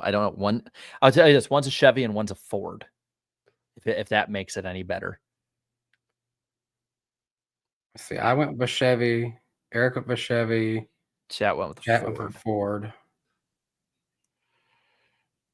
You know what? I like this team as an organization here. They've been pretty fast, pretty smart. I pulled the trigger on him. Go Alex Bowman. He's been really good at super speed. He did it. Like the last one. He did it for me. I'll finish what Danny started. Even if he doesn't win, the Hendrick cars have been pretty good at being there at the end in these races. So let's review this. I'll say this: Larson was somebody I was thinking about because he has been so consistent. I almost did, but I don't know. Tell me not to, which is probably the wrong decision. Was the Ford you were thinking of Cendric? Yes. But the thing, even at his good tracks, I can't trust him. I don't know why. Even though he literally won here in spring. I know, but come on. How many times through the years have you actually seen somebody sweep Talladega in the 25 years you've watched the sport? Like Jeff Gordon did it in 07. I think that was the last or one of the last ones. Like, how often does somebody actually sweep Talladega these days? Or any days, for the most part? We can really close this gap this weekend. I feel great about my 3 picks. I got Kligerman. I feel, even with a Kyle Busch, I feel good about my picks. I got Kligerman, Hill, Byron. This is going to be tight. Kyle Busch. I won't be sad if Jared's right, but you know. I got the scraps, basically. Mm-hmm. But I will say, if I extend the lead, I'm gonna like screen record this, put it in here, and be like, oh, how great do we feel now? This is a big one. This is like, we need Danny, you, I chat. We need to make up points on Jarrett. We need to get within striking distance after this week, or it's probably over. Like, I tried to ride the Bowman, win the super speedway train at Daytona, and it was the most like up and down nail biter to the end race I've ever been at my entire life. So, wait, the one he crashed out in? Yeah, because I wanted to win and make the playoffs, but then I had to wait and see if he even made the playoffs. Still, I watched him crash, and I'm scared it would happen again for you. That was like the only one that he's crashed in so far, though. Like, not true. It's a big thing, and it's why even for a while I held off on Junior would race. I struggled to pick my favorite driver to win just because I usually jinx him. But Bowman's not my favorite driver. I don't have a favorite driver, so I won't jinx. Danny goes last second and gets his prediction right. I want one of my teams to win in Alabama this weekend. I'd prefer my Saturday one. Bowman on the back. I prefer your Sunday one personally, Danny. I'd very much prefer. But all right. Well, now we can do the super chat stage break. the long one, the delayed one that went. This is our 2021 Daytona 500. Yes, and I'm just going to go ahead and say this now. Shame on you, YouTube. I saw from Hunter Nixon a hundo drop in earlier, and you guys have hidden it. It's not even in my my super chats here now. I can't even go back and find it. If Thank- he's still in, text it in the No, chat, no, and I'll keep an eye No, out. it's all good. Thankfully, I Okay. am Facebook friends with Hunter, and I have been for a very long time. So I messaged him and said, "Your super chat disappeared, brother. Tell me what you said." So for a hundo, Hunter Nixon, appreciate your generosity as always, my friend. Very generous. He said, "Picking Hamlin to win a championship at this point is like picking my Georgia Bulldogs to beat Alabama. It's not going to happen and won't believe it till I see it." Well, at least you have seen it, Hunter. I've seen it in Neyland. I have not seen it on the road. We'll see if we see Denny finally pull it off. That's very true. Thank you for the very generous super chat, Hunter. Yeah, thank you. Yes. Always appreciate it, Hunter. Let's see. Where did we last leave off? Let's see. God, it was 3 from the NWP Pick Monkey and then one more after that. Okay, it was Blake Feeman. Appreciate it, $1.99. Blaney is Davey Allison in 92 without the injuries. Yeah, the maddening inconsistency, but tons and tons of speed. Yeah, true. Yeah. Yeah, that's fair. Rowdy 8 Diecast, appreciate the $5, Will. At this point, I want to see Denny Hamlin finally get his championship. He's an all-time great and deserves at least one. Making NASCAR mad would also be funny. That it would be funny that then, they do the Champions Week and they've got to literally pay and set up something to celebrate this man. That'd be so funny. That'd be amazing. I would love to watch that speech. I feel like there's some stuff you would see more live than what actually gets put out, because it's an edited thing at the end of the day, so they can take something out if they wanted to. What if it's before the lawsuit? What if they boycott the celebration? What do they do then? Celebrate second? Just only celebrate the other 2 series. Lord Voldemort, I appreciate becoming a member of Danny B Superfans. Appreciate that. $1.99 super chat come in from Lord Voldemort. Hashtag boycott Chick-fil-A. I like Chick-fil-A. Evergreen Mountain, appreciated $10 from you. Disclaimer, I'm a Denny Hamlin fan, but I'd be so happy to see him win the championship, walk up on stage with a big smile, take the trophy from Jim France, and just say, "Eat crap, Jim. See you in court." That would be an all-time moment. That'd be Sports Center. That'd be Pat McAfee. That'd be everything talking about that. I like Bianchi's idea. Yeah. Do y'all see that one? No. Bianchi's idea is that he brings the championship trophy in court and places it in the chair next to him. Yep. I think that's so great. I love it. I'm all for it. Creston John, appreciate the $5 from you. Since he brought up the topic, Eric, list your top 5 French fries. Shit, I don't Just know. do top 3. Top 5 seems like a lot. Oh, Five Guys does have really good fries. Expensive as crap these days. Yeah, they're pricey. I'm not saying they're worth it, but I'm saying as a treat, they're good. I really like. There's a place that they're mostly just on like the East Coast, or there's only a few of them left. They might only be in like Florida, but BurgerFi. If anyone's been to BurgerFi, used to be on Tyler Reddick's car. They do a bunch of like seasoned and sauced up fries that are really good. And then I still like Chick-fil-A. I'll throw them in there as like the cheaper kind of casual option. I'll give you a good one for when you come back to the Nashville area, probably next year. It's not a normal fast food place, but I every now and then when I want to give myself a treat, because it's a healthy place, go to Pokey Nash, get yourself a poke bowl and some Hawaiian fries. They're sweet and salty at the same time. It's like the perfect mix for just a little bucket of fries. Like a sweet potato fry is really good. I'll give you that. I think it's like they're as sweet as a sweet potato fry, but it's just normal fries. Like really, really good. Cool. I like that. I'll give an honorable mention. Actually, I'll give my number 1. You can only find it around like the Bristol, Tennessee area. Pals. They got those shoestring fries, kind of like McDonald's, but lots of seasoning on them. They're very good. They're pretty good.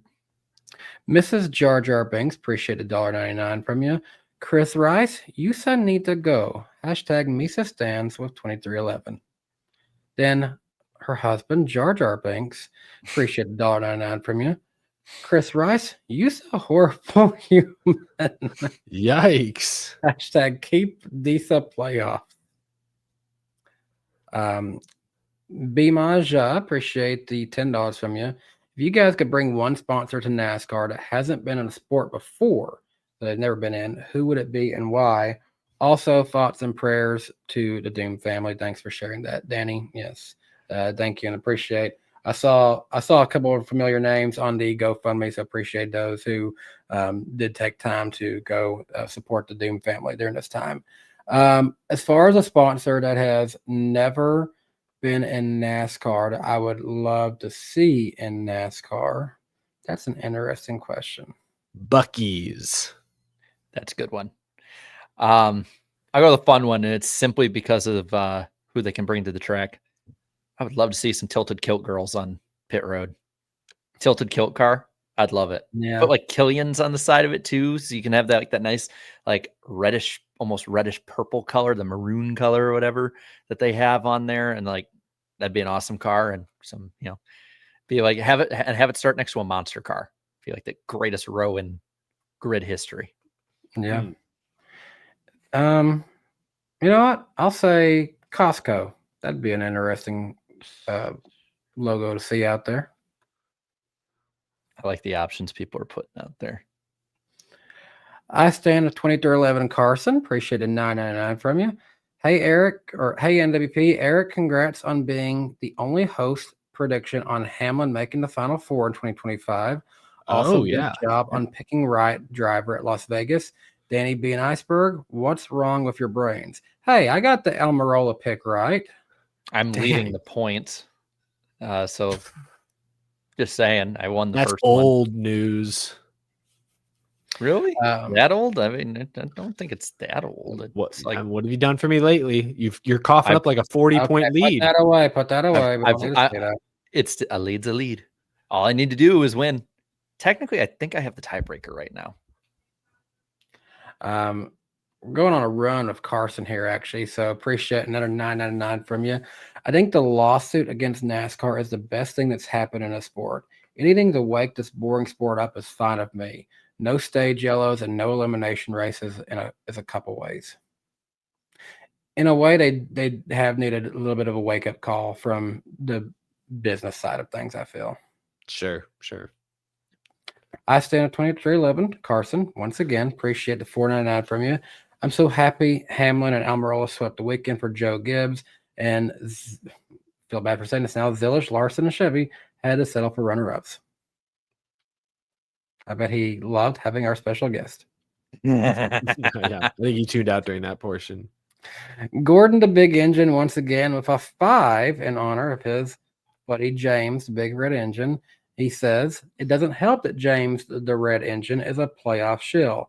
He and I have been arguing since those rumors of the return of 36 race full season. We got lore in our chat, man. We do. We have Thomas the Tank Engine lore. That's amazing. This is definitely my channel. Racing. We talked the SEC football, and now we're talking trains. Speedy Racing 15. Appreciate $2. Go Mariners. Who are y'all cheering for? Hashtag Mariners 2025. Dodgers. Oh, the fuck? Why? I have a Dodgers hat. I've been to a Dodgers game. I'll go for Dodgers. Can't spell can't spell Milwaukee without a big fat L. Oh my! I need to go experience an Astros game. Since I'm kind of neutral, I just go to games just to go to games. Oh, guys, jeez Louise. I'm in misery they didn't right steal now. pitch calls. They did. The Astros have 3 rivals: the Dodgers, the Yankees, and the Rangers. Actually, they have 4. The Mariners. And who keeps going to the damn World Series? Dodgers, Rangers, Mariners. I'm getting sick and tired of this. We need our supremacy back. And we had our run. We're about to mount a new charge before Altuve finally retires. As much as I dislike the Brewers, the Cubs need to get better. The Brewers are a better team. No, I'm not mad at that. But that's the thing. If your division rival beat your team, would you root for anyone against them? Your biggest you want your rivals. division in a way. There You might you go. No, I'm a Cubs fan. I don't like My the point- Dodgers. My point was the Dodgers are ruining baseball. They're the reason there's going to be a whole lockout in 2027 because they have a $3 trillion payroll all in layaway for the next 20 years. They're broken the game of baseball. They have every unfair geographic and financial advantage. It's terrible. It's terrible for the game that they continue to dominate and basically put an all-star team on the field for free.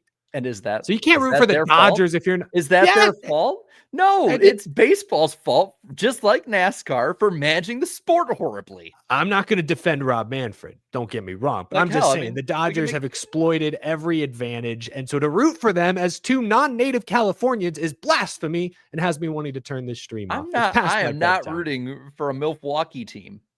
You don't have to root for anyone. You can't say you're rooting for the Dodgers. Okay, I'm rooting against Milwaukee. I'm not rooting for the Dodgers. I'm That's just rooting fair. for them to lose. That's okay. I don't with me. like the Dodgers, but like I'm not rooting like that. Man, that's like okay. That's like the equivalent to if you're wondering why me, a Vikings fan, was rooting for San Francisco to beat Green Bay a few years ago in the playoffs. Like, no, like it makes perfect sense, and I would expect them to root against my team. You can't We could root really for do a Eric baseball podcast. You can't root for Goliath when he's fighting David. You can't. You just Sure can't the hell I can. unless you're best buds with Goliath. Then it makes sense. The enemy of my enemy is my friend.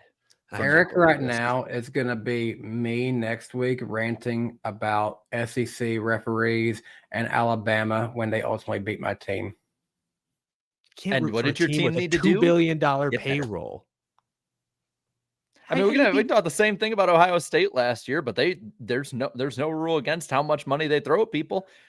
Sorry, it's kind of like the tush push argument. Like maybe teams need to get better now. You know, if they're breaking rules like false starting every time, then sure. It's just like with NASCAR. Justin It's just Drake like with with a NASCAR. 1999. Appreciate that, Justin. If the rumors are true, we know who Spire is firing next year for lack of quality results. Spire needs to find a driver in the lower levels and not just for a year, but give it a few years to create the environment they want.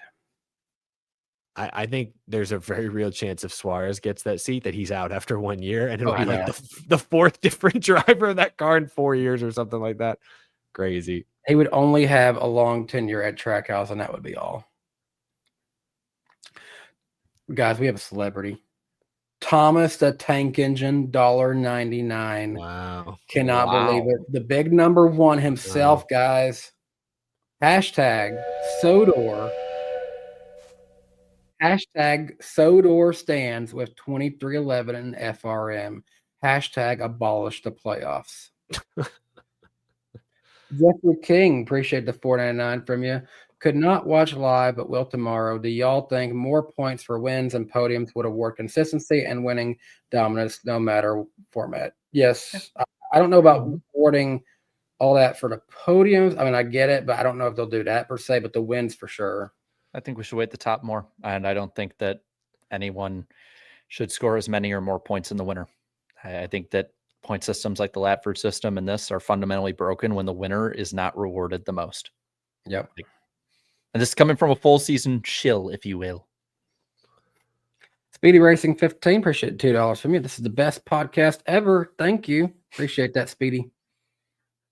I stand with 2311 Carson. Appreciate it. $9.99 from you. I'm cheering for Hamlin to win a championship since it's only Johnson, Stewart, Jarrett, Earnhardt Sr., and maybe Terry Labonte are the only drivers to win championships in their 40s since the 1990s to now. That's a good point. That's a good point. I have to look back on that. Yeah, let's see where he ranks among oldest champions if he gets it. If big, still big if. Jeffrey King, appreciate the $1.99 from you. 10 spotter was done kind of wrong at Dega. Poor guy. I always wondered what else we're not hearing. Yeah. Good point. Will Griffin, appreciate the $5 from you. Sounds like RCR is content with being a crapbox Chevy team if they're giving Colleague the boot. They could have been the next Evernham, but oh well. How'd that end up for Evernham? Like, Good I mean, break. great for a while. Jeffrey King, appreciate the $1.99 from you. NASCAR 25 is the best since Inside Line. Well, that's good to hear. I haven't had a chance to play it yet. I would say so. Yeah, seeing Driving positive wise, reviews. I'll be very quick. Driving wise, probably drives the best at any game, like of Simcade. And career mode is awesome. Probably the best since Thunder 04. A lot of other stuff's hit or miss. I gave it a 7.5 out of 10. I think it's blows the Heat series out of the water for the most part. Ignition, Nice. and most of you Technics games. That's great. That's all I'm asking for right there. It's pretty good. I've been having fun with it. Jeffrey King of another $1.99 from you.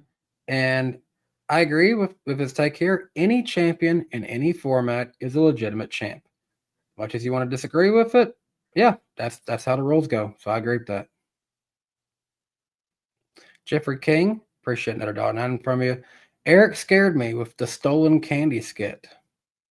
Oh, yeah. I still haven't found it. Someone stole the candy. Got to race Groovy Hollow this year to get it back, apparently. Hopefully that works. October 20th. Right? Yep, October 28th, Tuesday night. Lead into this show, Groovy Hollow 5. And head to, we plug it, dailydownforce.com/Groovy Hollow. That's where you'll find ways to donate to Victory Junction. That's who we're working with this year. And then if you're interested in driving in the event, open applications can also be found on that site.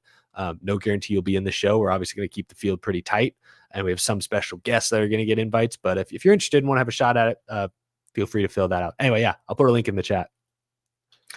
Hunter Nixon Fishing, it didn't hide your $4.99, but appreciate that, Hunter. If we do keep some sort of playoff format, we need something like a 3-3-4 style. I'll never defend a one race winner take all race. Yeah, I kind of get what you're saying there.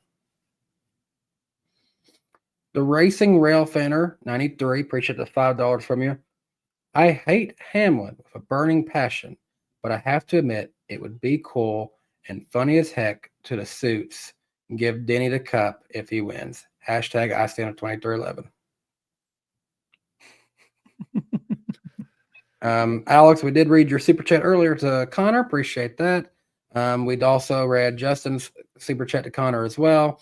NWP Pick Monkey, appreciate the $5 from you. Danny, as a Patriots fan, I want to thank you and the Titans for firing Mike Vrabel. At least he's not the most recently fired coach of the Tennessee Titans going into this weekend. Yeah, the Titans have already moved on to another chapter. Never should have fired him. Never should have hired that bum Brian Callahan. Gosh, you idiots in Nashville. Maybe it's a step in the right direction. Now, I mean, better be. We might as well tank and get the best wide receiver we can now. Leaf Opstad, appreciate the $5 from you. I would legitimately cry if Hamlin got the title with his 61st win and vault into solo top 10 all-time in wins. I wonder if next year he could get to 6-7.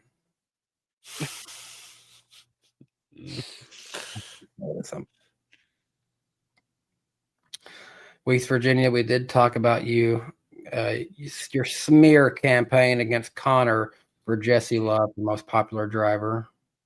Brutal. Thomas the Tank Engine with a $4.99. Jarrett hit the horn. which horn? The train. There's many horns. The The train. whistle? Hashtag Sodor stands with Zilisch. So excited I got to meet you at Portland. Go get that championship. Sodor stands behind you. He met the train? Wow. What's that for?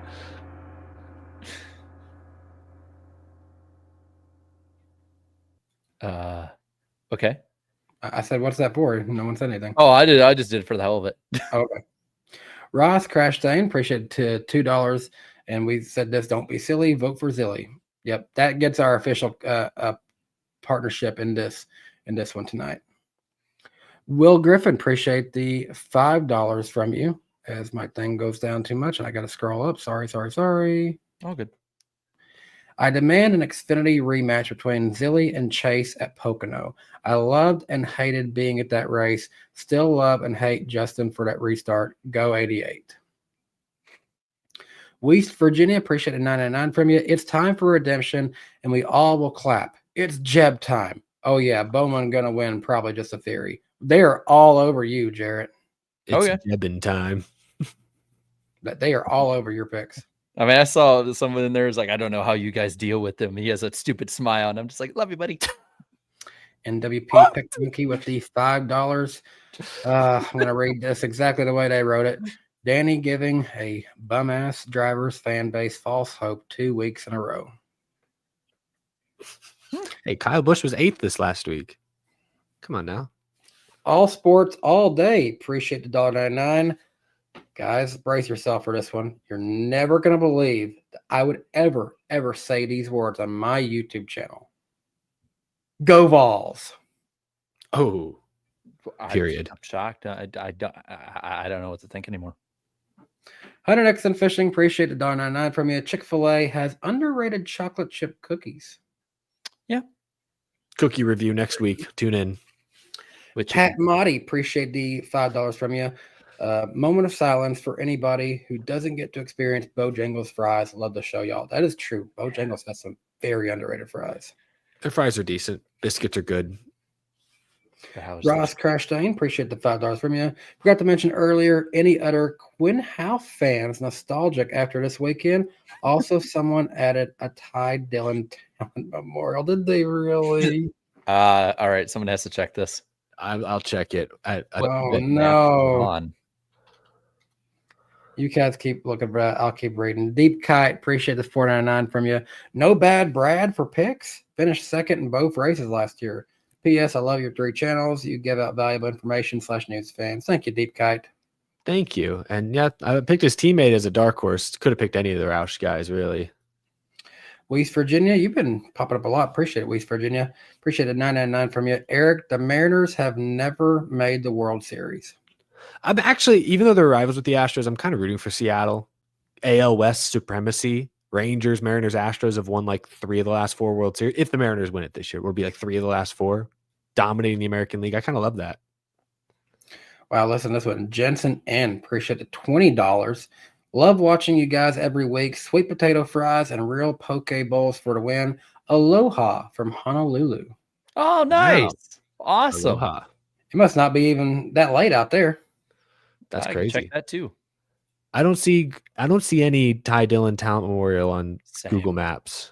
It's probably already It's only- down. Probably had to see it a long time ago. 507. 507 in Hawaii right now in Honolulu. Wow. Nice. Just having dinner.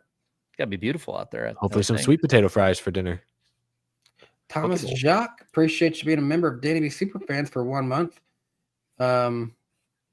Is Jarrett a Philistine for rooting for a Goliath?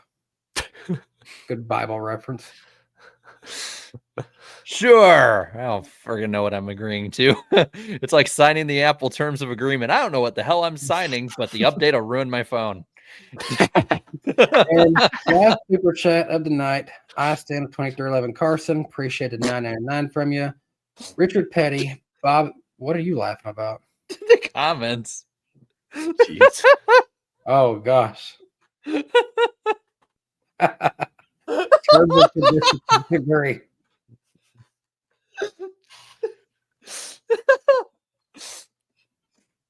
I have a kid, so no matter what, you know it works. Wow, okay. Moving on. I stand at 2311 Carson. You were the last super chat tonight. Appreciate the $9.99 from you. Richard Petty, Bobby Allison, Joe Wetterly, and Lee Petty, along with Terry Labonte, Earnhardt Sr., Dell Jarrett, Tony Stewart, and Jimmy Johnson are the only drivers to win championships in their 40s or older. That's a good stat. And that's the show. We appreciate everyone for your support. With your super chats, always so generous. We always appreciate you guys.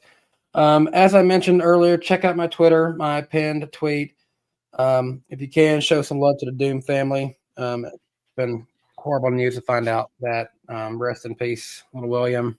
And appreciate Connor Zilisch for stopping by, being a mystery guest. We didn't want to plug that for sure in case something come up that he couldn't make it. Was about 95% sure he was going to make it. But really appreciate getting him on early in his racing career, and we hope to have him back again in the future. He makes – how many drivers have we had on this year? We've had Carson Hocevar, we've had Ryan. Just a handful. Zilisch. Is that it? I'm looking through right now. So yeah, Zillich, Priest. Vote Zillich most popular driver. It's the least you can do to Hocevar. show your support and gratitude for him being on the show, hanging out with us for a bit. He talks some racing, but then he just just hung out. We got to see a little bit of the real Connor Zilisch, but the Florida Gator fan. Had no idea he was a diehard Florida football, basketball fan. That surprised me, but that's cool to know. It fits then that we had an SEC football conversation on the SEC Football Guys channel. It timed out nicely in that regard. Check out the DannyBTalks, the new rising channel, if you want to talk football with me. And then next week will be on Eric's channel. Woo! We got a Three to big go. photo. That Three photo is guys. like 5 years old. Yeah, we Three probably to go, man.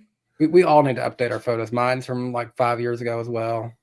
Yeah, like I was a little thinner in mine, so like let me work out over the off season before I take a new one. I don't want my giant chipmunk cheeks to be on it. Let's just put our baby photos up from now on. Let's do that. Oh, Yeah, I mean, I got a few of them. love it. People totally recognize us, but yeah. Thanks for watching, everyone. Appreciate y'all. Yeah, appreciate it. Go Vols. Let's beat Alabama this weekend. Bye-bye. No rain and